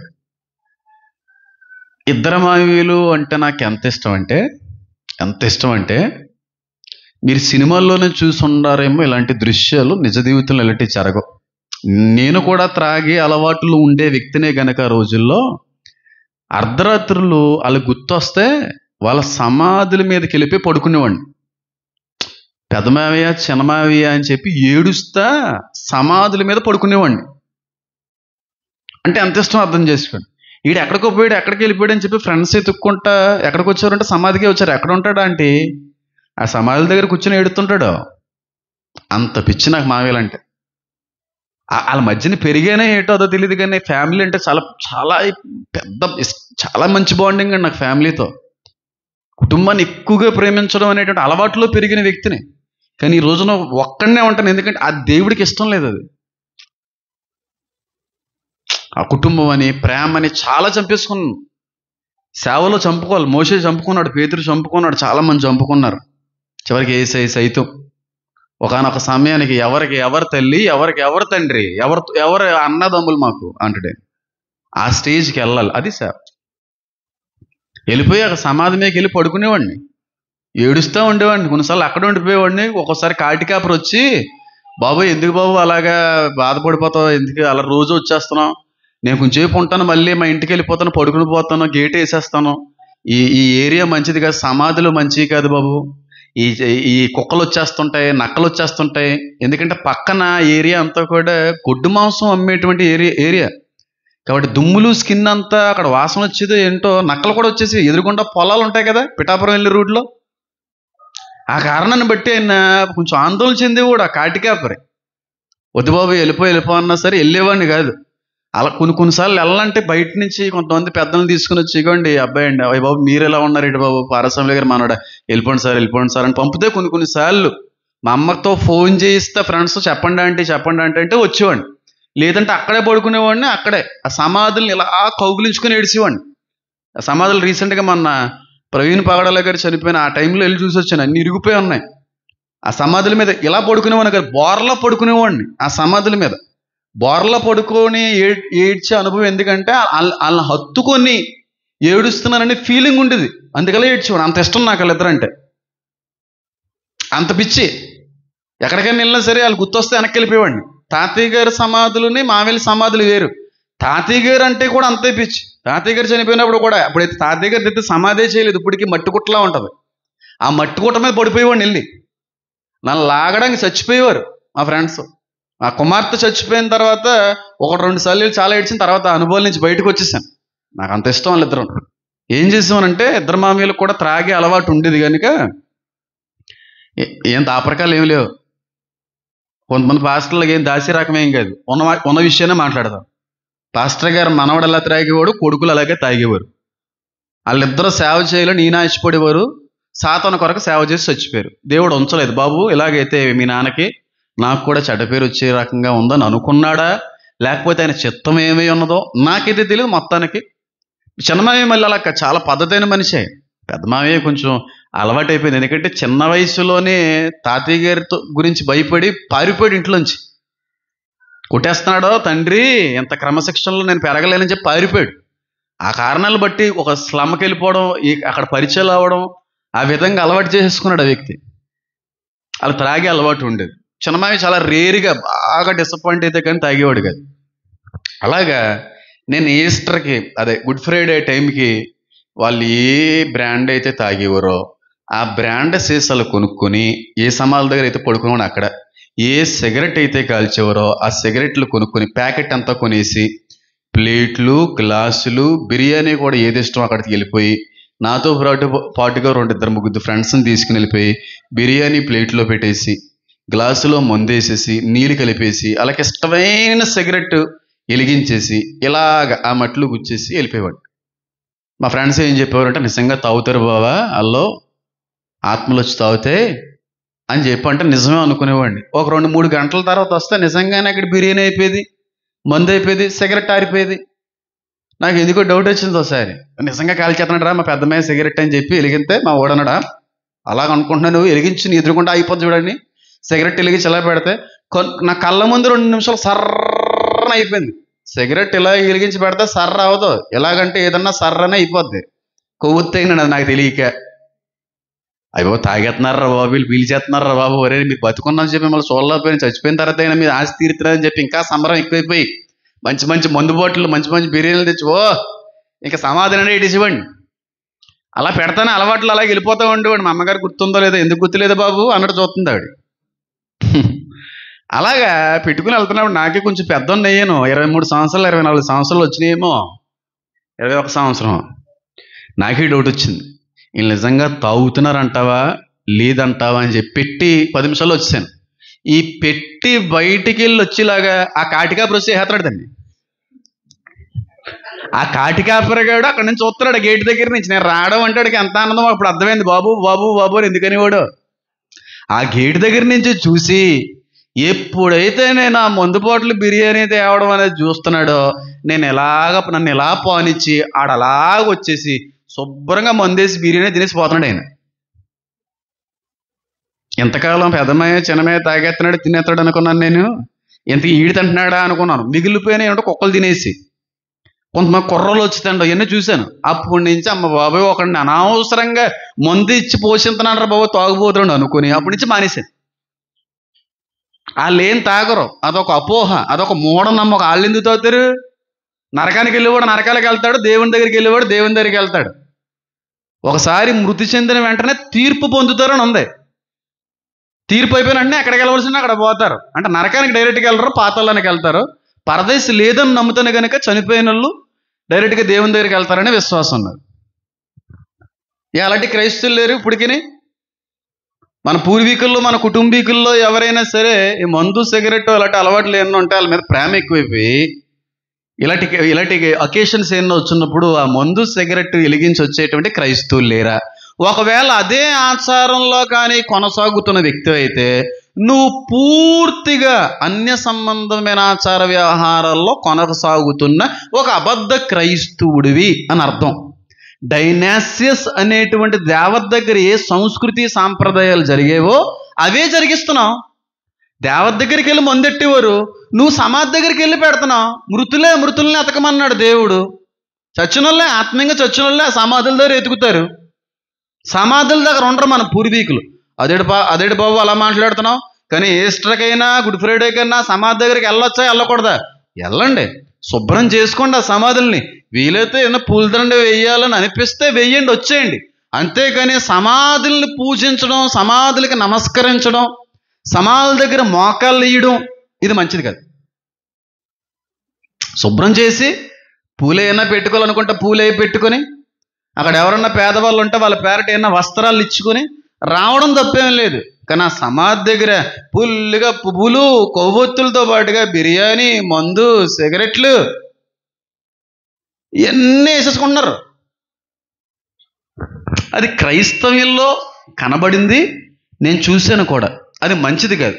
ఒకవేళ అదే విధంగా కొనసాగుతున్న క్రైస్తవులు ఎవరన్నా ఇది చూస్తుంటే మానుకోండి, మంచిది కాదు. డెనేషియస్ అనేటువంటి దేవుడి యొక్క పూజాక్రమం అంతా కూడా ఆ విధంగా కనబడుతూ ఉండేది. నేను అప్పటి నుంచి ఆ విధమైనటువంటి అలవాటు మానుకున్నాను. సేవలోకి వచ్చిన తర్వాత వెళ్ళడం కూడా మానేశాను. ఏదో వెళ్ళాలనుకుంటే వెళ్ళి మీ ఆశయాలు, దైవ సంబంధమైనటువంటి మీ సంకల్పాలు మీరు చేయలేకపోయారు, మీరు చూడలేకపోయారు. అలాంటివి నేను చేయాలని ఆశపడుతున్నాను. మీ బాధ్యతలు ఎన్నో నేను ఎత్తుకుని నడవాలని ఆశపడుతున్నాను. అలా తాతయ్య గారి దగ్గర అలా విధమైన చిన్న చిన్న ప్రార్థన చేసుకుని వస్తాం తప్ప అక్కడ ఏం ఉండవు. చచ్చిపోయిన వాళ్ళు వెళ్ళిపోతారు. అక్కడ ఎందుకు వస్తారు? ఈస్టర్కి వస్తారు, దిగుతారు, తన కుటుంబంతో ఆడుకుంటారు, కొంచెం మాట్లాడుకుంటారు. ఇవన్నీ అబద్ధ బోధలు. ఎంతమందికి అర్థమైంది నేను చెప్పేది? సేమ్ డినాషియస్ అనేటువంటి దేవుడి దగ్గర ఉన్న సంస్కృతి సాంప్రదాయం ఇప్పుడున్న నీటి క్రైస్తవ ఆచార వ్యవహారాల్లో ఉందా లేదా చెప్పండి. సమాధుల దగ్గరికి వెళ్ళి ఏం పెడుతున్నాం మనం? చక్కగా మందు సీసాలు ఇవన్నీ కూడా పెట్టుకొని వస్తున్నామంటే అర్థం చేసుకోండి. అది మనం చేయకూడదు. సంఘం చెప్పాను, ఇది చెప్పిన తర్వాత చాలామంది అంటే అది మన అలాగే ఉండం, మందు అది మనం పెట్టమనుకోండి, కొంచెం ఎక్కువగా ఒక దైవారాధన కింద చేసేవారు. వెళ్ళండి అమ్మ, శుభ్రం చేయండి, పువ్వులు పెట్టుకుని వచ్చేయండి అంటే ఏదో ప్రతి సంవత్సరం వెళ్తున్నారు, వస్తున్నారు. అదేం తప్పు కాదు. ఆయన మందులు గిందులు పెడితే మనం ఆళ్ళు తాగరు, ఎవరు తాగుతారో కాడికాబరు తాగేస్తాడు. ఆడికి మందు పోయించేవాడు నేను. బాబు ఈ మధ్యన తేటలేదు మీ మామూలుగా అన్నాడు. తర్వాత ఎందుకురా నువ్వు తాగడానికా అనుకున్నాను. చచ్చిపోయాడంట ముసలాడు. నా మామూల మీద ఎంత ప్రేమ ఎక్కువైపోయిందో నేను అనుకునేవాడిని. తర్వాత అయిపోయింది ఆ మందు అంతా వేసేస్తున్నాడండి. మందు అయిపోయేది, ఆ సీసాయ పడిపోయేది. ఇదంతా చూస్తుంటే అమ్మ వాళ్ళు వచ్చి తాగేసారు సిగరెట్ ప్యాకెట్ అయిపోయేది, మొక్కలు ఎగిరిపోయి బిర్యానీ అయిపోయేది, ఖాళీ అయిపోయింది. అమ్మ బాబు పెద్దమేసరమే బాగా తింటున్నారని ఆయన అనుకునేవాడు నేను. అది ఎంత మాత్రం కూడా మంచిది కానే కాదు. అసలు త్రాగుడు అనేదే దైవానికి, వాక్యానికి వ్యతిరేకమైనటువంటి అలవాటు అండి. దేవుడు ఎక్కడా కూడా త్రాగుడిని ఎంకరేజ్ చేయలేదు, అసలు ఎంకరేజ్ చేయలేదు. అసలు ఈ ఆల్కహాల్ అనేటువంటిది దాని అర్థం కానీ తెలిస్తే అసలు క్రైస్తుడు త్రాగడం మానేస్తాడు, త్రాగలేడు కూడా. నేను సిగ్నేచర్ స్టూడియోస్లో మన డిబేట్కి వెళ్ళి వచ్చినప్పుడు ఒకటే విషయం మీద మాట్లాడాను. క్రైస్తువులు తాగుతారని ఉపేంద్ర, త్రాగడని నేను. అందరూ తాగారు, కొంతమంది తాగేవాళ్ళు ఉంటారు, ఆత్మీయంగా ఎదగని వారు, వాక్యం ఎరగని వాళ్ళు, ఇంకా నరకానికి వెళ్ళేటువంటి వాళ్ళే తాగుతారు. పరలోకానికి వెళ్ళాలనుకున్న ఏ క్రైస్తువుడు తాగడం. ఆడు తాగుతాడు అంటే నరకం గ్యారంటీ అని అర్థం. ఎందుకంటే త్రాగేటువంటి వ్యక్తుల్లో ఉండేది పరిశుద్ధాత్ముడు కాదు, ఎవరో దురాత్ముడు. మీకు ఎలా తెలుసు అని అంటే ఆల్కహాల్ అంటారు మందుని, అవునా? దాన్ని అసలు ఆ పదం డిరైవ్ అయింది, దాని ఆరిజిన్ ఏంటంటే అరబ్లో ఆల్కాల్ అని పిలుస్తూ ఉంటారు. అల్కాల్ అంటే దురాత్మ లేదా దయ్యము అని అర్థం. త్రాగుడు అనేది ఒక దయ్యం. వ్యసనం అంటారు, అది పూర్తిగా అవాస్తవం. త్రాగడం అనేది ఒక దురాత్మ. పక్షవాతం అనేది ఒక దురాత్మ. ఇలాగ కొన్ని రకాలైనటువంటి రోగాలు ఉన్నాయి. వాటికి సంబంధించిన దురాత్మలు ఎలాగ ఉన్నాయో, త్రాగుడు అనేటువంటి అలవాటు కూడా ఒక దురాత్మ వల్ల వస్తుంది. ఆల్కహాల్ అని పిలుస్తారు అరబ్బులో. అదొక దయ్యం అది. అందుకే తాగినోడు మత్తుపోయిన తర్వాత నేనేం మాట్లాడాను, నిన్ను ఎలా చేశానా, మొన్న అలా చేశానా, నిన్ను కొట్టేనా అని ఎందుకు అంటున్నాడు? అది పట్టుకున్నంతసేపు తెలీదు. అది తాగేసి ఫుల్గా డ్యాన్స్ వేయించి సాల నీళ్ళని కొట్టేసి పొడిపిచ్చేసి రాద్ధాంతం చేసిన తర్వాత వదిలేస్తుంది. అప్పుడు ఏమైంది ఏమైంది అంటున్నారంటే దాని అర్థం ఏంటి? పట్టుకుని వదిలేసి వెళ్తుందని అర్థం. త్రాగకూడదు. మా అమ్మగారు, నేను మారుమనసు పొంది సేవలోకి వచ్చిన తర్వాత మా అమ్మగారు అన్న ఏకైక మాట ఏంటో తెలుసా? ఎవ్వరూ జయించలేని పెద్ద దురాత్మని జయించు నువ్వు. నాకు అర్థం లేదు ఆ రోజున. కొన్ని వేల వేల వేల సైన్యంతో నింపబడిన త్రాగుడు అనే దురాత్మే జయాన్ని పొందుకున్నారా? అది చాలా కష్టతరమైంది. అది దేవుడి సహాయం ఉంటే తప్ప అని చెప్పి ప్రోత్సహించి అభినందించింది మా అమ్మ. త్రాగుడు అనేది ఒక దురాత్మ. ఆ దురాత్మ ఒక మనిషిని త్రాగాలి అనిపింపచేస్తుంది, త్రాగుడికి అలవాటు చేస్తుంది. ఆ త్రాగుడిలోనే ఒకను కొట్టాలన్నా, చంపాలన్నా, తిట్టాలన్నా చేసేది ఆ వ్యక్తి కాదు. ఆ వ్యక్తిలోకి వచ్చే ఈ దయ్యం. ఇది ఎప్పుడైతే మందు ఇలా బెగ్గేస్తున్నావో, ప్రతి బెగ్గతో పాటు దయ్యం లోపలికి వెళ్తుందని అర్థం. అంటూ నువ్వు తాగేది మందుని కాదు, దేన్ని? దయ్యాన్ని. ఆల్కహాల్. ఆ దయ్యం పేరు ఆల్కహాల్. అదొక భయంకరమైనటువంటి దురాత్మ ఆవరిస్తుంది వాళ్ళని. ఆ దురాత్మ నుంచి బయటికి రావాలంటే త్రాగే వ్యక్తి దేవుడి దగ్గర ఒప్పుకోవాలి. ఆ వ్యక్తి కోసం ప్రార్థన కాదు, త్రాగే వ్యక్తి చేయాలి ప్రార్థన. నాకు మానాలనుందయ్యా అనే ప్రార్థన ఆ వ్యక్తి చేయగలగాలి. అప్పుడు ఆ వ్యక్తి కొరకు చేసే మన ప్రార్థనలు కూడా జవాబును పొందుకోగలుగుతాయి. త్రాగే వ్యక్తి చేయాలి. అప్పుడు అందుకే అన్నాడు, ఎవరైతే ద్వారం తెరుస్తారో అప్పుడు వచ్చి ఆయన లోపల చేయవలసిన కార్యం చేస్తాడు. నేను అడిగేవాడిని, నేను దాని మీద జయాన్ని పొందుకోవాలనుకుంటున్నాను, నాకు తాగడం ఇష్టం లేదయ్యా, త్రాగడం అనేది మానుకోవాలని నేను ఆశపడుతున్నాను, మానాలని ఆశ నాకుంది అని అన్నప్పుడు ఆయన మార్చగలిగే దేవుడిని రుజువుపరిచాడు. ఏ వ్యసనం అయినా సరే దురాత్మల మూలంగానే వస్తాయి. వాటిని జయించాలంటే దేవుడి సహాయం కావాలా. త్రాగుడు మంచిది కాదు. ఎందుకంటే త్రాగుడు అనే దయ్యం మనిషిని చంపడానికి వస్తుంది. నెమ్మదిగా అవయవాలన్నింటినీ పాడు చేస్తుంది. అవయవాలు పాడు చేసిన తర్వాత నెమ్మదిగా చివరికి దేన్ని పాడు చేస్తుంది? మనిషే లేకుండా చేసేస్తుంది. నీ శరీరం నా దేవాలయము, నా దేవాలయాన్ని పాడు చేసినోడిని నేను పాడు చేస్తాను. ఈ శరీరానికి ఎవరైతే సిగరెట్లు, మందు, త్రాగుడు అలవాటు చేసి శరీరాన్ని పాడు చేస్తున్నారో ఆడిని కొడతాడండి దేవుడు, నలగొట్టి పాడేస్తాడు. ఆడు ఒకవేళ బాప్తీసం పొందుకున్న దరిద్రుడైతే ఇంకా నరకం అనిపించాడు ఆ వ్యక్తి. నా దేవాలయాన్ని ఎవడు పాడు చేసినాడు? పాడు చేస్తానన్నాడు దేవుడు. శరీరం ఆయన దేవాలయం. ఈ త్రాగుడనే దయ్యం ఈ దేవాలయాన్ని పాడు చేస్తుంది. మంచిది కానే చెప్పండి కాదు. ఎన్ని దయ్యాలా మా బాబు, అన్ని దయ్యాలే. అసలు అలాంటి అలవాట్లు ఉండడం మంచిది కదా క్రైస్తవుడికి.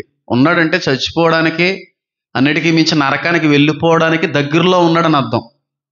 ఈ వ్యసనాలను జయించకపోతే కుటుంబంలో మనశ్శాంతి ఉండదు, సుఖం ఉండదు, సంతోషం ఉండదు, ఎప్పుడు వాళ్ళ దగ్గర డబ్బులు ఉండవు. ఈ త్రాగేటువంటి అలవాటు కలిగి ఉన్న దయ్యం ఒకవేళ ఇంట్లో నివసిస్తే వాళ్ళ దగ్గర డబ్బులు ఉండవు, అన్నిటినీ దోచుకుని పోతుంటుంది దయ్యం. దాన్ని జయిస్తే కుటుంబం చాలా బాగా చిగిరిస్తుంది. అలవాటు మంచిది కానీ ఏదో చెప్దామని ఎక్కడికి వెళ్ళాను, ఎందుకలా నడిపించాడో దేవుడు, ఎందుకలా మాట్లాడుతున్నాడు. ఎవరన్నా అలవాటు చేసుకున్నాడు ఎట్రా? మరి అదేంటి ఎప్పుడు లేని ఎంత గట్టిగా మాట్లాడాడు దేవుడు ఈరోజు వాక్యంలో త్రాగుడు కోసం. అదే పరిస్థితి. ఆల్కహాల్, డైనాసిస్ అనేటువంటి ఒక దేవుడు ఉండేటువంటి పట్టణం. ఏ పట్టణం? స్మరణ. అంత భయంకరమైనటువంటి విగ్రహారాధన జరుగుతూ ఉండేది. నాలుగవదిగా ఈ పట్టణం ఎంత ప్రత్యేకమైనదంటే 10 నిమిషాలు చెప్తా. వాక్యం కంటే కూడా చరిత్ర ఎక్కువ ఉంటుంది, వాక్యం తక్కువ ఉంటుంది. ఎందుకంటే చాలాసార్లు చెప్పేస్తున్నాను. నెక్స్ట్ ఇయర్ ప్రతి వచనం మీద ప్రసంగాన్ని ఇస్తాను, ప్రకటన గ్రంథం మీద. ఈ స్మరణ అనేటువంటి పట్టణం మరొక ప్రత్యేకత, ప్రాముఖ్యత ఏంటంటే, ఇక్కడ ఉన్నటువంటి అధికారులు, లేదంటే ఛత్రపతులు, చక్రవర్తులు ఏ స్టేజ్కి వెళ్ళిపోయారంటే, యేసుక్రీస్తు ప్రభు వారి యొక్క శకం అంటే యేసుక్రీస్తు ప్రభు వారు మరణించి ఆరోహణమైన 28వ సంవత్సరం, యేసే చనిపోయిన 28 సంవత్సరాలకి ఈ ప్రాంతం మీద ఒక రాజు వచ్చాడు. ఆ రాజు పేరు టైబీరియస్ సీజర్. టైబీరియస్ సీజర్ అనే రోమన్ చక్రవర్తి. వాడు ఏ విధమైనటువంటి పద్ధతిని తీసుకుని వచ్చాడంటే, అప్పటికే భయంకరమైన విగ్రహారాధన, భయంకరమైనటువంటి పాప సంబంధమైన సంస్కృతి ఉంది ఈ పట్టణంలో. వీడు వచ్చి ఏం చేశాడంటే, ఇక నుంచి ఈ చక్రవర్తులు కూడా దేవుడుగా కొలవబడాలి, దేవుళ్ళుగా ఆరాధించబడాలి అనేటువంటి ఒక చట్టాన్ని తీసుకొచ్చాడు. చెప్పాలి, చట్టాన్ని తీసుకొచ్చాడు. అంటే అర్థం ఏంటంటే, ఇప్పుడు వరకు పట్టణంలో గుడులు లేవన్నట్టుగా, దేవతలు లేవన్నట్టుగా, వాటితో పాటుగా అక్కడ చక్రవర్తిని కూడా ఆరాధించడం అనేటువంటి ఒక పద్ధతి వచ్చేసింది. అంటే అక్కడున్న చక్రవర్తే దేవుడు. ఎంతమందికి అర్థమవుతుంది? చక్రవర్తి దేవుడని చెప్పి ఆ మనుషుల్ని ఆరాధించాలి. ఆ పద్ధతిని తీసుకొచ్చాడు యేసుక్రీస్తు ప్రభు వారు చనిపోయిన 28 సంవత్సరాలకి. వీడి తర్వాత యేసుక్రీస్తు ప్రభు వారు చనిపోయిన 68-98 సంవత్సరాల మధ్యన అదే ప్రదేశంలో డొమిషియన్ అనే ఇంకొక చక్రవర్తి వచ్చాడు. డొమిషియన్ ఈ చక్రవర్తి ఈ పద్ధతిని మరింత బలోపేతం చేశాడు. ఎలా అంటే, ఎవడైనా ఈ పట్టణంలో ఉండాలన్నా, ఈ పట్టణంలో వ్యాపార లావాదేవీలు చెయ్యాలన్నా ఫస్ట్ నా దగ్గరికి వచ్చి నన్ను పూజించి, నన్ను ఆరాధించి, నా కాళ్ళు పట్టుకొని వెళ్ళి ఏ దేవుణ్ణైనా ఏ దేవతనైనా సరే ఆరాధించవచ్చు. కానీ ఫస్ట్ ఈయన మాత్రం దేవుడిగా పూజించాలి. అలా చేస్తే ఒక సర్టిఫికెట్ ఇచ్చేవాడు. సరే, నువ్వు ఈ స్మరణ అనే పట్టణంలో ఉండొచ్చు, నువ్వు ఏ విధమైన వ్యాపార లావాదేవీలైనా చెయ్యొచ్చు, ఈ వ్యక్తిని ఎవరో కూడా అభ్యంతర పరచకండి అని క్లీన్ ఎన్ఓసి ఇచ్చేవాడు. ఆ ఎన్ఓసి సర్టిఫికెట్ రావాలంటే ఈ డొమిషియన్ అనేటువంటి ఈ చక్రవర్తిని, ఈ ప్రైమ్ మినిస్టర్ గారిని అక్కడున్న జనాలందరూ ఏం చేయాలి? దేవుడిగా ఆరాధించాలి. డొమిషియన్నే దేవుడు, డొమిషియన్నే దేవుడు, డొమిషియన్ వర్ధిల్లుగాక, డొమిషియన్కి జై, డొమిషియన్కి జై అని కొట్టాలి. కొడితేనే పట్టణంలో ఉండాలి. కొట్టకపోతే ఆ వ్యక్తిని చంపించేవాడు. ఎలా చంపించేవాడు అంటే, బ్రతికుండగానే ఆకలితో ఉన్న సింహాలకి వేసేసేవాడు ఆహారంగా. ఆకలితో ఉన్న సింహాల్లో పుల్లు వచ్చి బతుకున్న మనిషిని 4 భాగాలుగా చీల్చేసి తినేసి బతుకుండగా. అంత భయంకరమైనటువంటి వ్యక్తి, అంత భయంకరమైన వ్యక్తి. ఎందుకు అలా చేసేవాడు? ఆ వ్యక్తిని దేవుడు అని అనట్లేదు కనుక. కాబట్టి అందరూ భయపడాయి, బాబు ఎలా చంపేస్తున్నాడు ఏంట్రా బాబు అని చెప్పి, డొమిషియన్ గారు మీరే దేవుడండి, మీరే దేవుడండి, మీరే దేవుడండి అని అందరూ అంటుంటే ఈ ఎన్ఓసి అనే సర్టిఫికేట్ తీసుకుని హాయిగా వెళ్ళిపోయేవారు. మరి క్రైస్తవులు అంటారా అనేవారు కాదు. అనట్లేదు కనుక క్రైస్తవులను ఓచకోత కోసేసేవాడు ఇతను. క్రైస్తవులకి జై ఎవరు కొట్టాలి?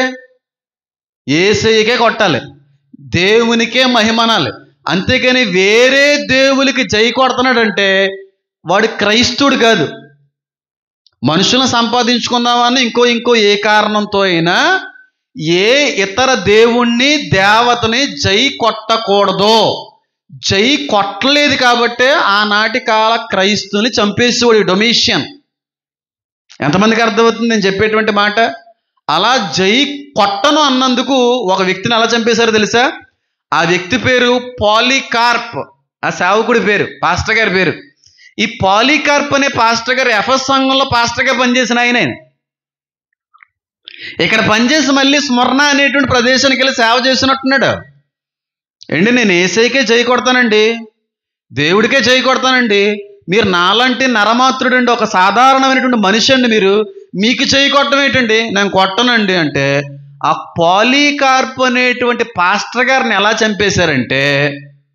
చంపేశారంటే ఒక పెద్ద ఇత్తడి బుల్ ఉంటుంది చూడండి, what it means in bull,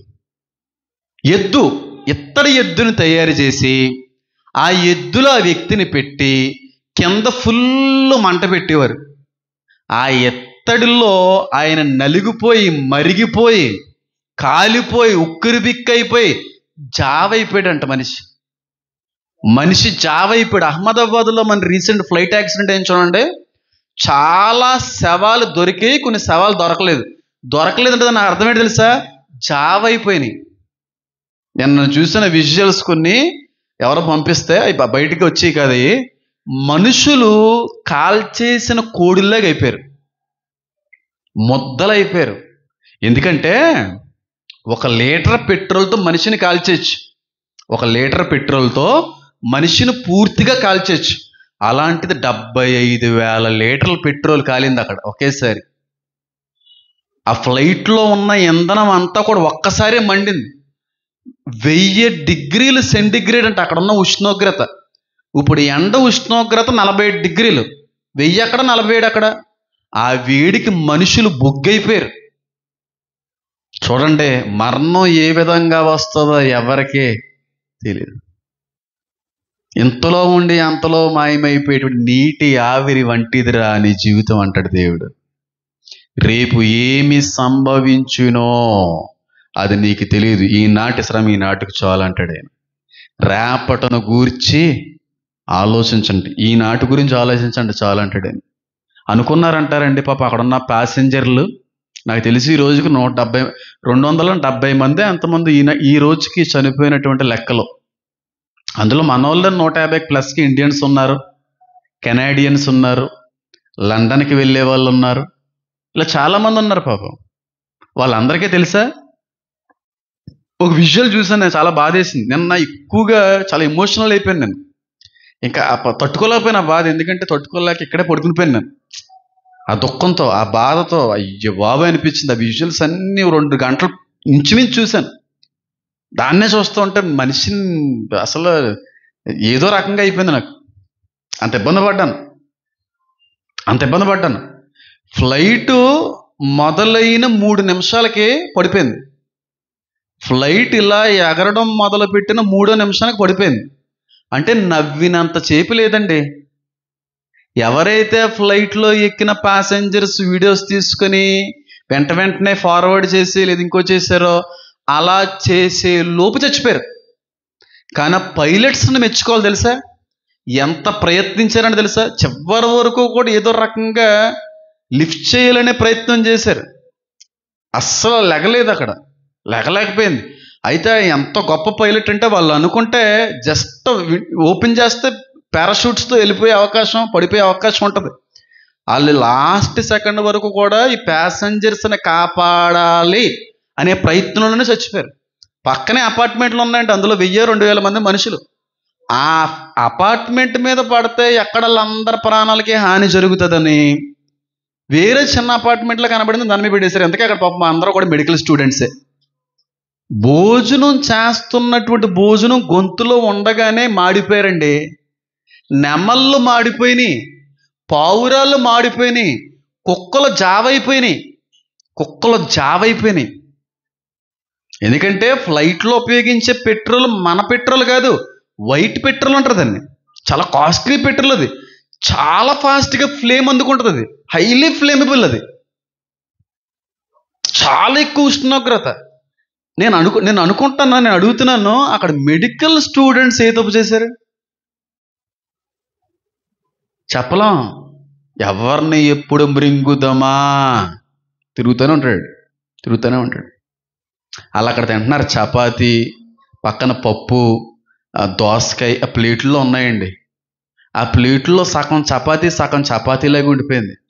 నేను అంటున్నాను, చాలా బాధేసింది నాకు. నిన్న ఆ గొంతులో ఉండగానే కాలిపోయారండి.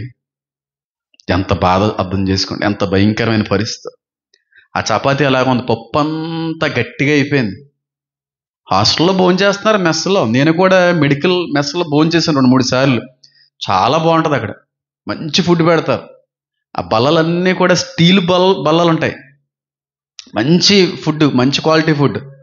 ఇలా బల్ల ఉంటుంది, ఇలా బల్ల ఉంటుంది, ఇలా బల్ల ఉంటుంది. నేను చూసింది, మరి అక్కడ ఎలాగ ఉన్నాయో తెలియదు. అక్కడ కూడా ఇంచుమించు అలాగే ఉన్నాయి. తింటున్న వాళ్ళు చచ్చిపోయారండి. నేను సాయంత్రం ఒక శవాన్ని బయట తీస్తే కాళ్ళు చేతులకి దుమ్ములు ఉన్నాయి, మాంసం లేదు. ఇదంతా కాలిపోయింది, ముఖం మాత్రం పచ్చి మాంసమే కనబడుతుంది. ఒక వ్యక్తి చచ్చిపోయేటప్పుడు ఇలా చెయ్యి ఎత్తి చచ్చిపోతున్నాడు, ఇంకా అలా అప్పుడు ప్రాణం పోయినట్టు చెయ్యిలో ఉండిపోయింది. ఎంతమంది చచ్చిపోయారంటే అంతమంది చచ్చిపోయారు. మరణం అనేది ఎప్పుడు ఎలా వస్తుందో తెలియదు. కానీ మరణం తర్వాత జీవితం ఉంది. ఆ జీవితంలో నువ్వు నిలబడాలంటే బతుకుండగా ఆ నిత్య జీవాన్ని ఇచ్చే దేవుణ్ణి తెలుసుకోవాలి. బ్రిటిష్ లాకర్స్ అంట, బ్రిటిష్ ఎయిర్పోర్ట్లో 2 బ్రిటిష్ సంతతికి సంబంధించిన నవ్వుతూ వీడియో తీశారు, వీఆర్ లివింగ్ ఇండియా అని చెప్పి. టప్ టప్ టప్ టప్ అని.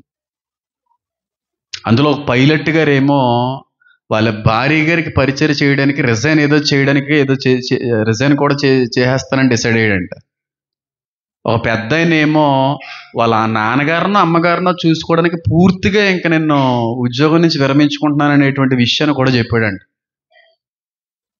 ఎంత భయంకరమైన పరిస్థితి అర్థం చేసుకోండి. ఎందుకంటే ప్రయాణాలు అనేవే ప్రమాదం. బస్సు వెనకాలైనా ఎక్కడైనా ప్రయాణం అనేది ప్రమాదం అని అది రిస్క్ అని తెలిసి మనం చేస్తుంటాం. ప్రయాణాలు అనేవే ప్రమాదం. ఇప్పుడు ఫ్లైట్ ఎక్కడో మానేస్తారు చాలామంది. ఫ్లైట్ ఎక్కకపోతే ట్రైన్ తగలడిపోద్ది. ట్రైన్ తగలడపోతే బస్సు ఎక్కడ జరగట్లేదు. బస్ జర్నీలో పడిపోయి చచ్చిపోవట్లేదా?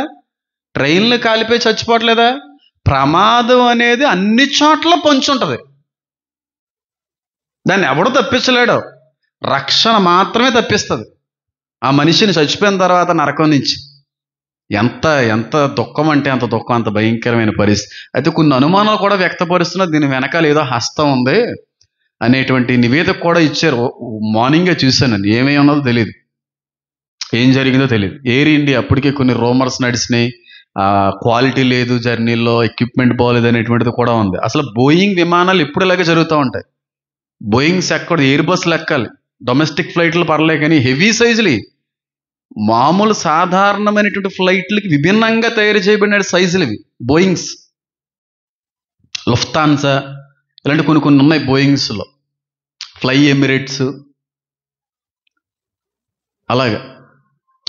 అవి కొంచెం ఎలాగా రిస్కే ఆ విమానం. అది జరిగిపోయింది, అంతే జరిగిపోయింది. నేను ఎక్కడ మొదలుపెట్టాను, ఎక్కడికి వెళ్ళాను పరిస్థితి.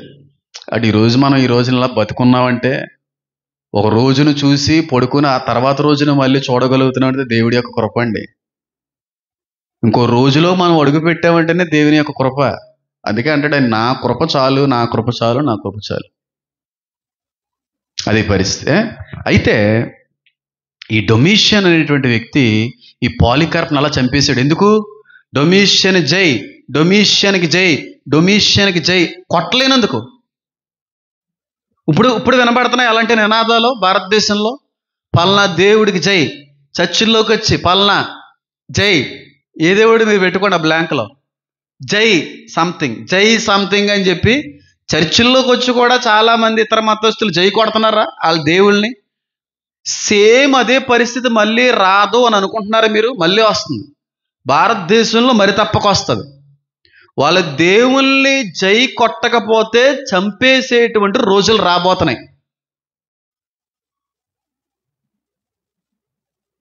నిజం చెప్తున్నాను నేను, అవే రోజులు మళ్ళీ వస్తాయి. అప్పుడు ఎలాగైతే డొమిషియన్కి జై కొట్టకుండా క్రైస్తవులు చచ్చిపోయారో, తర్వాత రోజుల్లో కూడా వాళ్ళ దేవుళ్ళకి నువ్వు జై కొట్టకపోతే నిన్ను చంపేస్తారు. చచ్చిపోవడానికి రెడీ ఉండాలి. జై కొట్టితే రెండో మరణంలో మాత్రం తప్పించబడవు.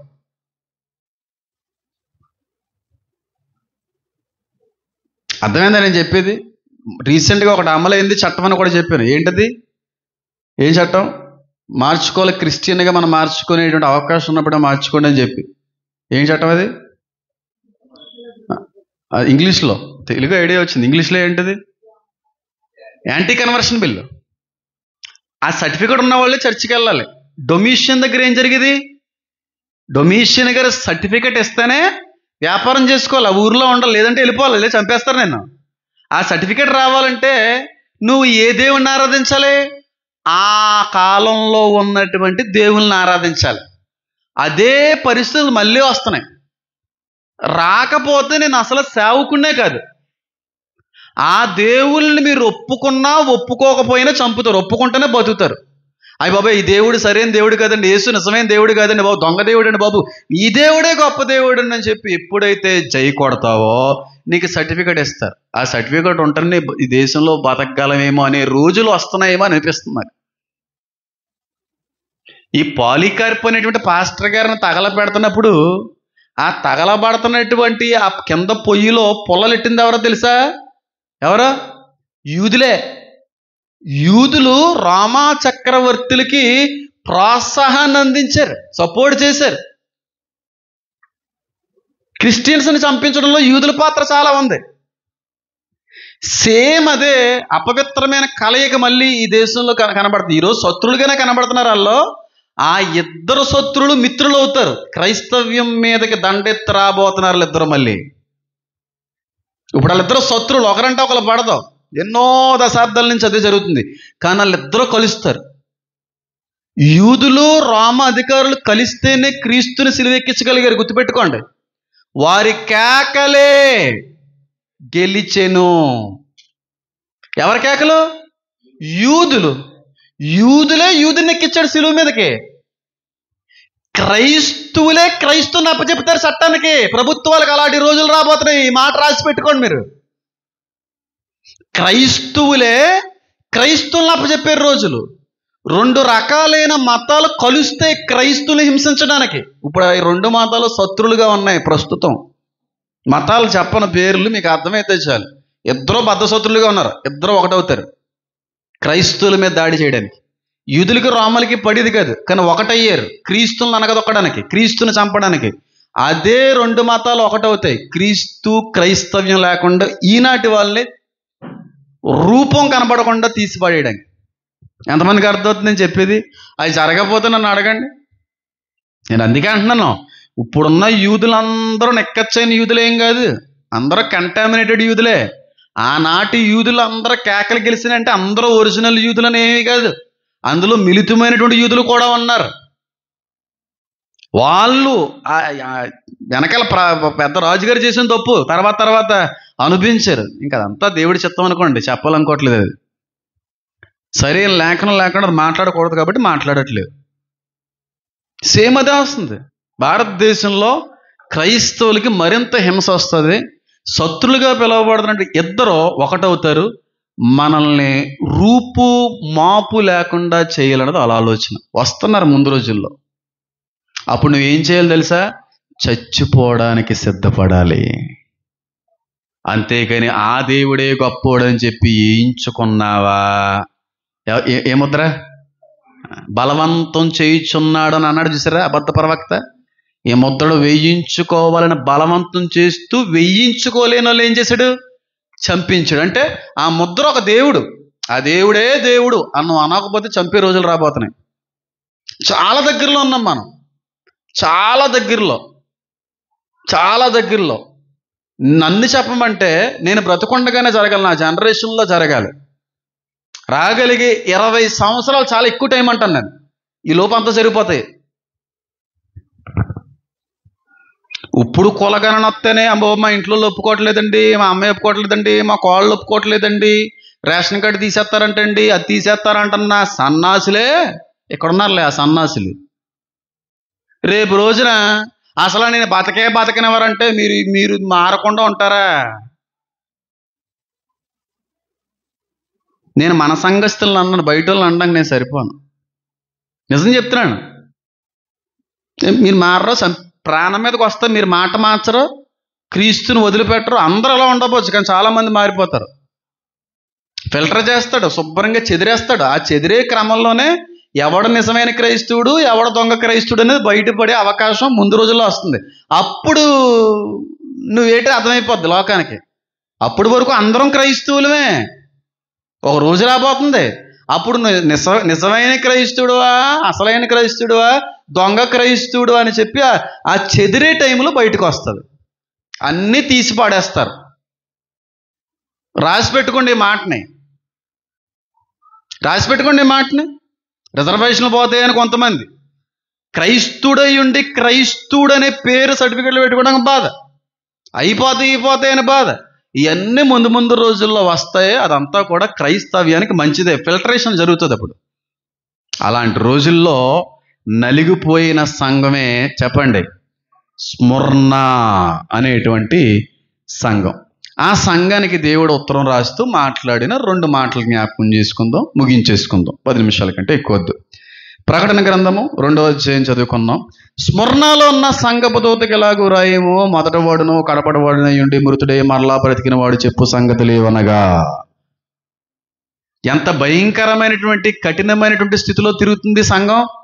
క్రైస్తువులకి హింసలో, డొమిషియన్ అనేటువంటి వాడికి జై కొట్టకపోతే చంపేయాలి అనే చట్టం, భయంకరమైన విగ్రహారాధన, వీధంతా గుళ్ళే, భయంకరమైనటువంటి దేవత బహుదేవత ఆరాధన, వీటి మధ్యన కట్టబడిన సంఘం స్మరణ అనేది. ఎంత కష్టతరంగా కట్టాడు చూడండి, అర్థం చేసుకోండి. ఈ సంఘాలని భక్తులు, మిషనరీలు, అక్కడ ఉన్న అపోస్తులు, అలాంటి సంఘానికి దేవుడు ఉత్తరం రాస్తూ ఏమంటున్నాడు చూడండి. మొదటివాడును కడపడివాడునై ఉండి మృతుడే మరలా బ్రతికిన వాడు చెప్పు సంగతులు ఏమనగా, నీ శ్రమను దరిద్రతను నేను ఎరుగుదును, అయినను నీవు ధనవంతుడివే. తాము యూదులమని చెప్పుకొనుచు యూదులు కాక సాతాను సామాజపు వారి వల్ల కలుగు దోషణను నేను ఎరుగుదును.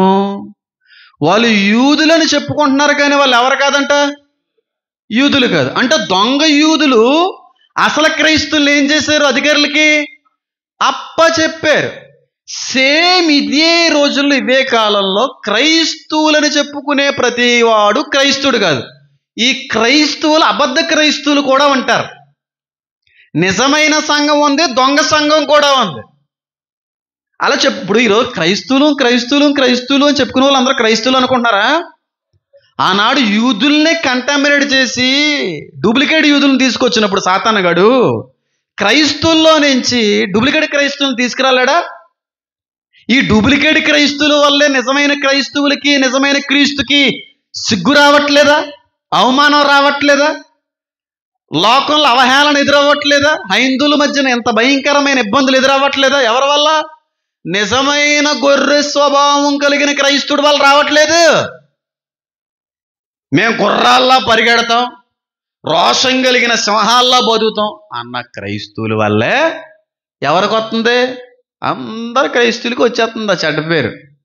ఇప్పుడు రాధా మనోహర్ దాస్ గారు లేదంటే 2-3 క్రైస్తవుల్ని తిడుతున్నంత మాత్రాన హిందువులందరూ చెడ్డోళ్ళు అని అంటే బాగుంటుందా? బాగోదు. ఆయన అనడం వల్ల హిందువులందరూ ఎంతేనేమో అని అనిపిస్తుందా లేదా? అనిపిస్తుందా? ఎక్కడో ముస్లిమ్స్ కొంతమందిని చంపేస్తున్నారు, ఈ ముస్లిమ్స్ అందరూ కూడా ఇంతేనేమో అని అనిపించే ప్రమాదం ఉందా లేదా? ఉందా లేదా? కొంతమంది దొంగ సేవకులు ఉన్నారు, దొంగ క్రైస్తవ విశ్వాసులు ఉన్నారు, పూర్తిగా దైవానికి విరోధంగా చేసేటువంటి పనులు చేస్తారు. వారి వల్ల నిజ క్రైస్తవులను కూడా అపార్థం చేసుకునే ప్రమాదం ఉందా లేదా? క్రైస్తవుల్లో కూడా దొంగ క్రైస్తవులు ఉన్నారు, దొంగ సంఘస్థులు ఉన్నారు. వీరు నిజ క్రైస్తవ్యానికి వ్యతిరేకంగా తయారైన సాతాను ఆయుధాలు. ఎంతమందికి అర్థమవుతుంది నేను చెప్పేది? యూదులు కాదంట, కానీ యూదులను చెప్పుకుంటూ ఈయన చంపండి, ఈ పాలికార్పుని చంపండి, ఈయన మండించండి అని రోమన్ చక్రవర్తికి వెనకాల నుంచి పొల్లెట్టింది ఎవరు? యూదులు. కానీ వాళ్ళు యూదులు కాదు. చరిత్ర అందుకే చెప్తాను నేను. చరిత్ర లేకపోతే ఉత్తరాలు అర్థం కావు. ఖచ్చితంగా చరిత్ర ఉండాలి. ఇప్పుడు అర్థమైందా మాట? ఎందుకన్నాడు? యూదులు కాకే యూదులను చెప్పుకుచున్న వారి మధ్యన కూడా నువ్వు దోషంలు అనిపించావని నాకు తెలుసు అని అంటూ పై మాటలు అంటాడు చూడే. నీ శ్రమను దరిద్రతను నేను ఎరుగుదును స్మరణ సంగమా, అయినను ధనవంతుడివే, అయినను గొప్పోడివే నా దృష్టిలో. ఇప్పుడు గొప్పోళ్ళు అని ఎవరిని అంటారు? ఉండడానికి ఇల్లు, కట్టుకోవడానికి బట్ట, తినడానికి తిండి, లెక్కలేనంత బ్యాంక్ బ్యాలెన్స్, బోల్డ్ అన్న పొలాలు ఉన్న వాళ్ళని ఎవరైనా దరిద్రులు అని పిలుస్తారండి? ఏమంటారు? గొప్పోళ్ళండి, ధనవంతులండి అని అంటారు. ఏమీ లేనోడిని ఏమని పిలుస్తారు? దరిద్రుడు అంటారు. ఇక్కడ వీళ్ళకి ఏమీ లేనోడిని దరిద్రుడని పిలుస్తూ, అయినా నువ్వు ధనవంతుడివే అని ఎందుకు అంటున్నాడు? లోకంలో నా కోసం నువ్వు అన్నీ కోల్పోయి దరిద్రుడయ్యావు, పరలోకంలో నువ్వు ధనవంతుడవి. అర్థమైంది నేను చెప్పేది? ఈ వచనం ఏ భావంతో యేసుక్రీస్తు ప్రభువారు మాట్లాడారంటే, ఎవరైతే డొమిషియన్ రోమన్ చక్రవర్తికి జై కొట్టలేదో, దేవుడని చెప్పి ఆరాధించలేదో, అలాంటి వారందరినీ కూడా ఆ ప్రభుత్వం వెలేసింది.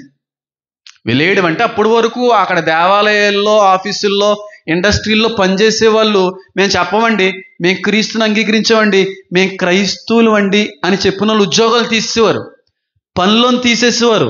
అప్పుడు వచ్చే రాబడి ఏమవుతుంది? పోతుంది. తినడానికి తిండి ఉండదు, పస్తులు ఉండాలి. ఎవరి కోసం? అలాంటి దరిద్రతను అనుభవించిన నా దృష్టిలో నువ్వు ధనవంతుడివి. అలాంటి దరిద్రతని అనుభవించవలసిన రోజులు మరలా రాబోతున్నాయి. క్రీస్తును వదిలిపెట్టకపోతే ఉద్యోగాలు తీసేస్తాం, మీరు క్రిస్టియన్స్ అయితే రిజర్వేషన్లు తీసేస్తాం, మీరు క్రిస్టియన్స్ అయితే ఇలాంటి గవర్నమెంట్ పథకాలని కోల్పోతారు అని అన్నప్పుడు, మేము క్రిస్టియన్సే అని అన్నిటినీ వదులుకొని దరిద్రతను సైతం అనుభవించడానికి సిద్ధపడినవాడు దేవుని దృష్టిలో ధనవంతుడు.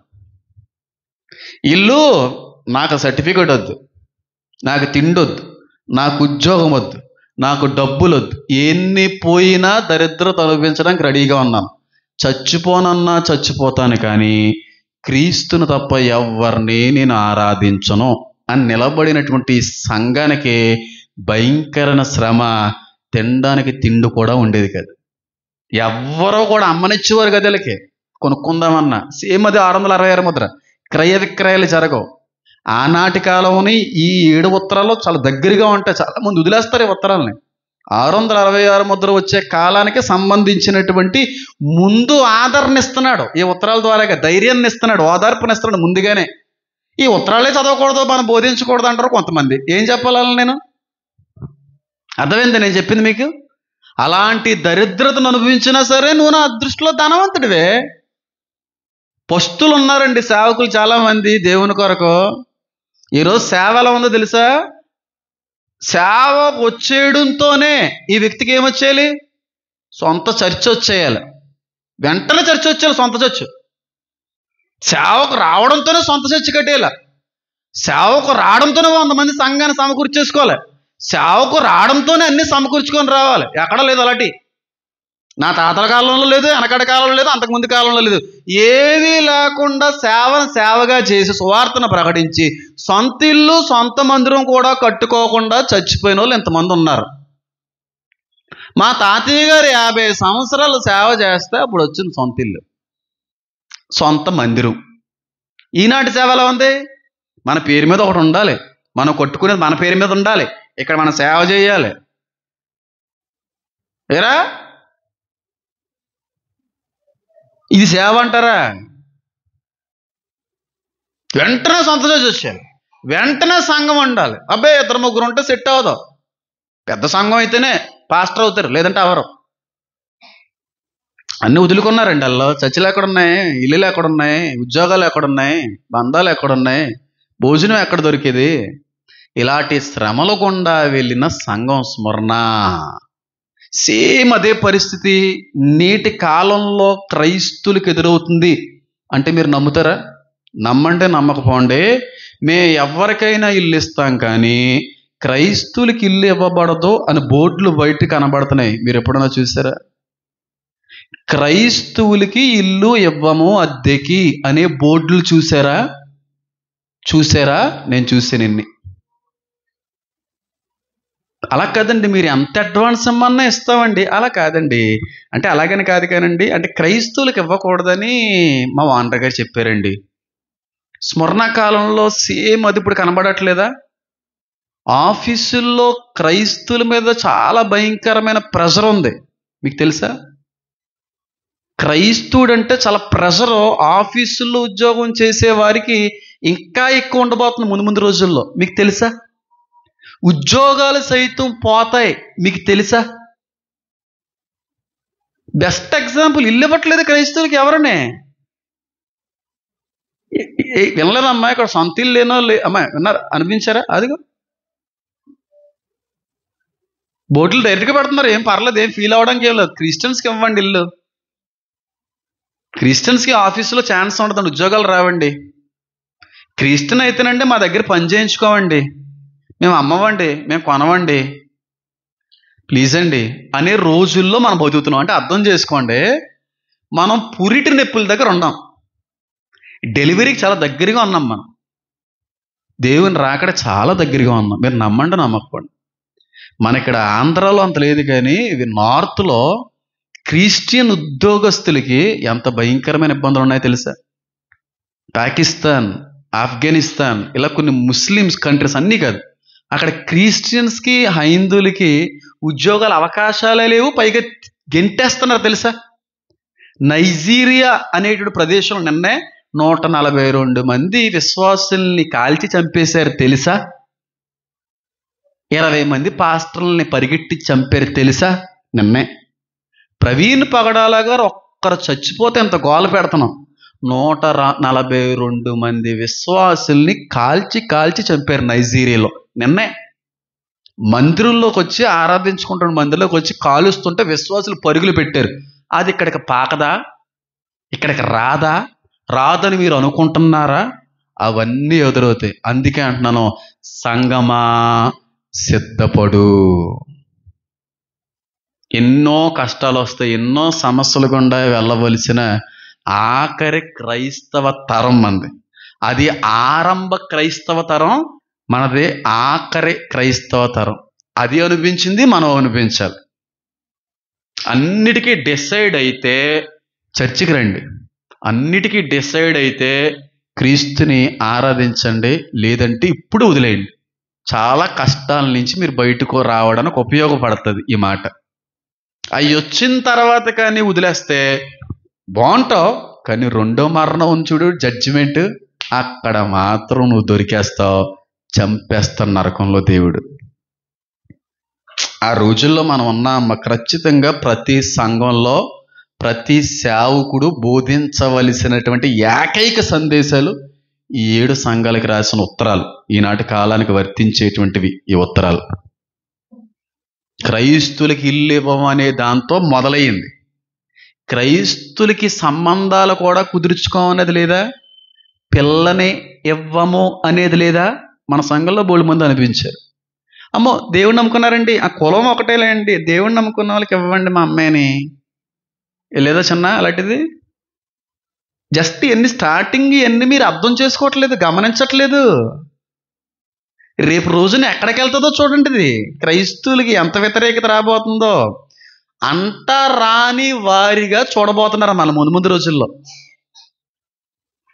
దీనికి తోడు ఏఐ, ఆర్టిఫిషియల్ ఇంటెలిజెన్స్, ఒక పక్కన ఒక రాజ్యం కట్టబడిపోతుంది, ఒక పక్కన ఏమో ఇరాన్ ఇస్రాయేల్ ఇప్పుడు గొడవ, ఓ ఫుల్ మిసైల్స్. ఇవన్నీ వేసే చెప్పలేదా మీరు? దేశం మీదకి దేశ యుద్ధ వార్తలు ఇవన్నీ జరుగుతున్నాయి. ఇంకా దేవుడు రాకూడదంటే ఇంక మిమ్మల్ని ఏమనాలి? చాలా దగ్గరలో ఉన్నామమ్మా. రాత్రి పడుకునే ముందు పొద్దునికి లెగుస్తానా ఆరోహణమైపోతానా అని ఆలోచనతోనే పడుకుంటాను నేను. పొద్దునికి లెగుస్తానా, లేకపోతే ఏదన్నా ఇబ్బందికరమైన పరిస్థితితో ఉన్నట్టుగానే పోతామా సంఘంగా అనే ఆలోచనతోనే పడుకుంటాను. అంత దగ్గరలో ఉన్నాను నేను చెప్తున్నాను. ఏ సమయంలోనే ఎత్తబడుతుంది ఈ సంఘం, నువ్వు సిద్ధపడ్డావా లేదా?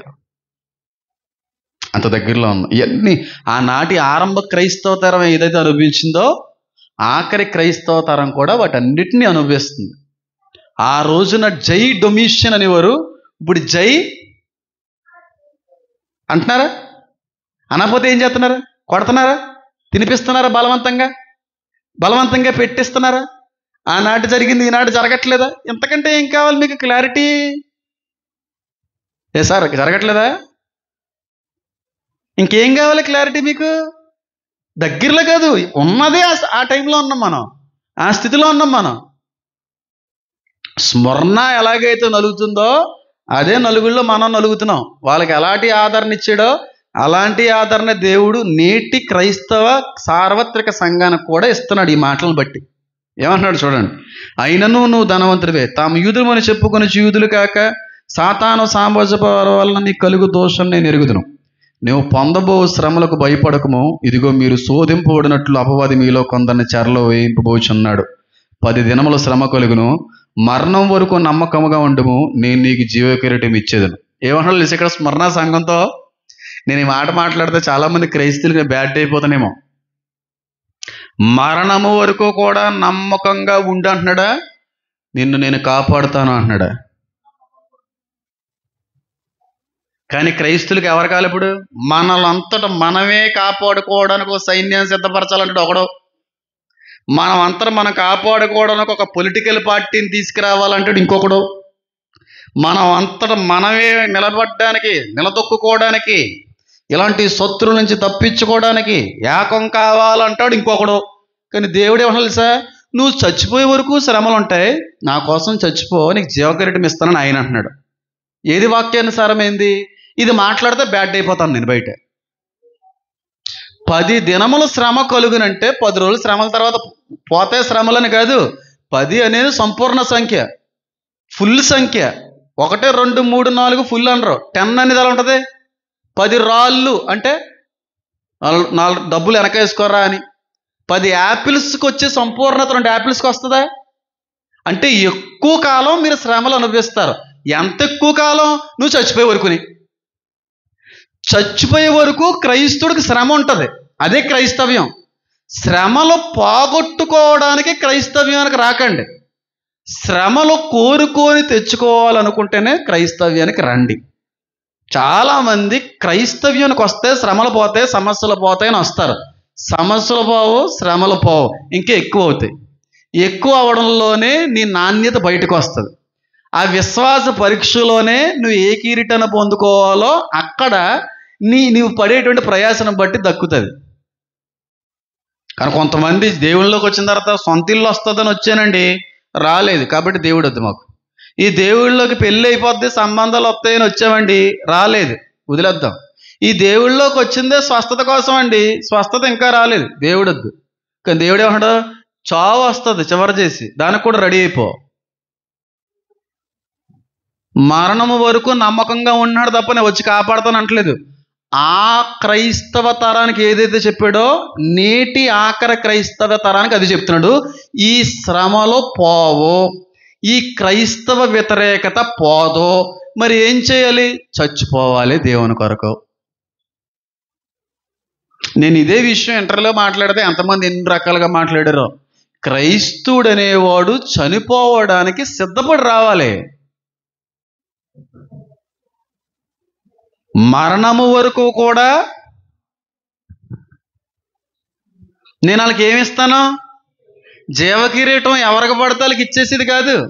మహిమ కిరీటంలాగా, విశ్వాస కిరీటంలాగానే జీవ కిరీటం ఎవరికి ఇచ్చేదంటే దేవుని కోసం హతసాక్షులుగా చచ్చిపోయిన వరకు మాత్రమే ఇచ్చే కిరీటం ఇది.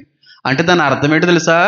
నా కోసం చచ్చిపోవలసి వస్తే నువ్వు హతసాక్షిగా చచ్చిపోవాలి అంటున్నాడు నీటి క్రైస్తవ సంఘంతో. అప్పుడు మీరు హతసాక్షులు అవుతారు. ఈ హతసాక్షులు అనే పదంకి అర్థమే తెలియక ప్రతి ఒక్కరూ హతసాక్షులు రాసిపెట్టి ఉండాలి. అలాంటి మరణం రావాలంటే, దేవుని కొరకు హతసాక్షి అవ్వాలంటే రాసిపెట్టి ఉండాలి. కోరుకుంటే కాదు, రాసిపెట్టి ఉండాలి. అంత ధన్యులు. నా కోసం చచ్చిపోవాలరా అనేమో దేవుడు అంటుంటే, శ్రమల్లో చచ్చిపోయే వరకు అలాగే ఉంటారా అని అంటుంటే మనం ఏమంటున్నాం?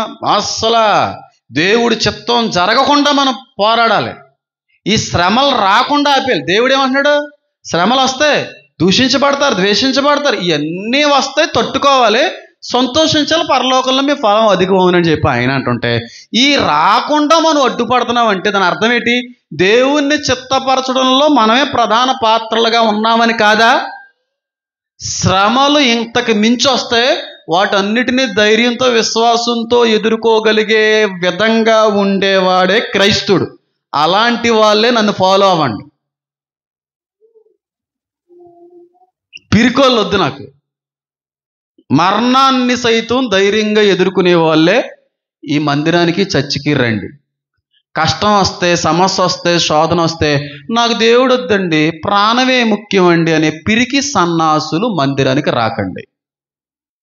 First and last and warning ఇది. ఆల్రెడీ ఒకటిసారి 2 సార్లు చూసాను ఈ సంఘంలో. చిన్న చిన్న వాటికి ఓడిపోయారు. అలాంటి వాళ్ళు ఇలాగే కొనసాగుదామంటే రాకండి. చచ్చిపోవడానికి సిద్ధపడ్డామండి, దేవుని కొరకు ఏదైనా వదులుకోవడానికి రెడీగా ఉన్నామండి అనేవాళ్ళే కావాలి నాకు. ఎక్కడన్నా కాపాడుతానన్నాడు ఆయన? కాపాడుతానన్నాడా? సేమ్ స్మరణ యొక్క పరిస్థితులే నేడు భారతదేశంలో కనబడట్లేదా? ప్రపంచవ్యాప్తంగా క్రైస్తువులకు ఎదురు కావట్లేదా? అట్టి వారికి దేవుడిచ్చే ధైర్యం ఏంటి తెలుసా? బతుకుతే నా కోసం బతుకు, చచ్చిపోయినా నా కోసం చచ్చిపో. ఇది నేటి సంఘానికి అవసరమయ్యే ధైర్యము, ఆదరణతో కూడిన మాటలు. అంతేకాని సంఘాన్ని మరింత దిగజార్చేసి, మరింత భయాందోళన చేసేసి, మనం కాపాడుకోవాలి, మనం ఎదుర్కోవాలి, మనం నిలబడాలి, మనం జయించాలి, మనమంతటికి మనం బాబేలు గోపురంలో కట్టేసుకుందామంటే చెదరగూడెత్తడైనా. ఎంతమందికి అర్థమైంది నేను చెప్పింది? ఇది స్మరణ చరిత్ర సారాంశము, ఉత్తరం యొక్క భావన. ఇంకా చాలా ఉంది, టైం లేదు నాకు. చాలా ఉంది మాట్లాడడానికి, కానీ చాలా మాట్లాడే సమయం లేదు. చూడండి, ఉదయం పన్నాడు అపవాది మీలో కొందరు చెరలో వేయింపోచున్నాడు, 18 శ్రమ కలుగును, మరణం వరకు నమ్మకంగా ఉండు, నేను నీకు జీవకిరీటం ఇచ్చేదను, సంఘములతో ఆత్మ చెప్పుచున్న మాట చెవిగలవాడు వీరునిగా, జయించువాడు రెండవ మరణం వల్ల ఏ హానియు. ఇదంతా మాట్లాడుకుంటే బోల్డ్ టైం పడేస్తుంది. మాట చెప్తున్నాను చూడండి, భారతదేశం మళ్ళీ క్రైస్తవులకు అనుకూలమైన దేశంగా అవ్వదు. భారతదేశమే కాదు, యావత్ ప్రపంచంలో ఎప్పటికీ క్రైస్తవ్యానికి అనుకూలమైన రోజులు రావు. ఇంతకంటే శ్రమలు ఎక్కువదే తప్ప తక్కువ అవు. ఎక్కడ కానీ మీ ప్రాణాన్ని కాపాడుకోవడానికి క్రైస్తవ్యాన్ని, క్రీస్తుని కాదనుకుంటే ఇక్కడ బతుకుతారు కొంతకాలం అంటే ఎన్ని రోజులు? 2500 రోజులు, దగ్గర 7 సంవత్సరాలు. 1306 రోజుల్లో శ్రమకాలంలోనే సగం అయిపోతాం మనం. అప్పుడు ఉంటుంది తీర్పు. అప్పుడు మాత్రం నిన్ను ఎట్టి పరిస్థితుల్లో వదిలిపెట్టడు, నరకానికి పరిమితం చేస్తాడు. అంతేకాని దిక్కుమాలిన భక్తి చేయకండి. నేను ఫాలోవర్స్ కంటే నా సంఘాన్ని చెప్తున్నాను. సంఘంలో చాలామంది దిక్కుమాలిన భక్తి చేసిన వాళ్ళు ఉన్నారు. నాకు అలాంటి వాళ్ళు అవసరం లేదు. నెక్క చేయని వాళ్ళు ఇద్దరున్నా చాలు నాకు. నేను సంఘాన్ని పెంచుకోవడానికి సేవలోకి రాలేదు, సంఘాన్ని కట్టడానికి వచ్చాను. అందుకే అవుటర్స్ నేను ఛాన్స్ నాకు సంఘం వద్దు, ఉన్నవాళ్ళని బలపరిస్తే చాలు అనే అభిప్రాయంలో వెళ్తున్న వ్యక్తిని. బయట వాడబడుతున్నాం కదా, అనేక చోట్లకి వెళ్ళి విత్తనం విత్తుతున్నాం కదా, చాలు, అది ఫలిస్తాయి ఆ విత్తనాలు ఎప్పటికైనా. నాకు సరైన సంఘం కావాలి. ఈ సంఘం ప్రస్తుతం నా లైవ్లో నా వాక్యం వింటున్నా ఈ సంఘాన్ని చెప్తున్నాను. ఉంటే అలా ఉండండి, లేదు కాదు కూడదంటే సంఘం మానేయండి. నాకు ఉద్యోగం కావాలి, రేషన్ కావాలి, కులం కావాలి, ఇలాంటి వాళ్ళు నాకు వద్దు. దేని తెలిగారు, ఫ్రాంక్గా చెప్తున్నాను నేను.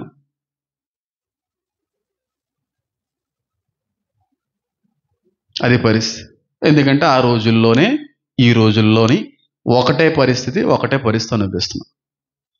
స్మరణ సంఘ చరిత్ర.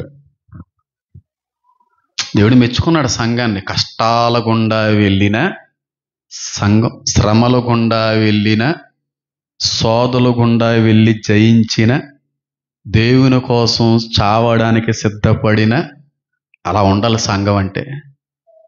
ఉద్యోగం పోతుందని, ఇది పోతుందని, అయ్యో వస్తాయి, ఖచ్చితంగా రాబోతున్నాయి, 100% రాబోతున్నాయి. ఆ రోజుల్లోనే మనం ఉన్నాం. చూడండి, 2025 ఎండింగ్కి పరిస్థితులు ఎలా ఉంటాయి, పరిస్థితులు ఏ విధంగా ఉంటాయి చూద్దరు కానీ వేరే లెవెల్ ఉంటుంది. 2027కి ప్రపంచంలో ఏ మనిషి కూడా ఊహించని దారుణమైన పరిస్థితి కనబడుతుంటుంది ప్రపంచంలో. రాసుకోండి, ప్రవచనం అంటారా లేకపోతే సేవకుడిగా మాట్లాడినటువంటి విశ్వాస పలుకంటారా, మీ ఇష్టం. 2030కి వేరే లెవెల్. 5 years. 2030కి అసలు మనిషే చచ్చిపోడంట.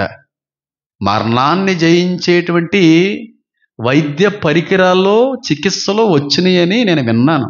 మరణమే ఉండదు. దేవదూతల వరే మారిపోదామంటే ఆయన ఏం చేశాడు? గెంటి పడిచాడా? దావీదు గోపురం దగ్గర దేవుడు వంటి వాళ్ళు అయిపోదాం, ఎక్కేద్దాం అనుకుంటే ఏం చేశాడు? చెదరగొట్టి పడేసి. అంత సీన్ ఇవ్వడం. ఆ టెక్నాలజీ వచ్చే సమయానికి దేవుడు రాకడొచ్చేస్తుంది అని నా నమ్మకం. మానవుడు మరణాన్ని సైతం జయించేటువంటి టెక్నాలజీని కానీ విడుదల చేసే రోజు వస్తే ఆ రోజుకి ముందే దేవుడు రాకడ రావాలి, వస్తుంది అనేది నా నమ్మకం. ఎంతమందికి అర్థమైంది? స్మరణ.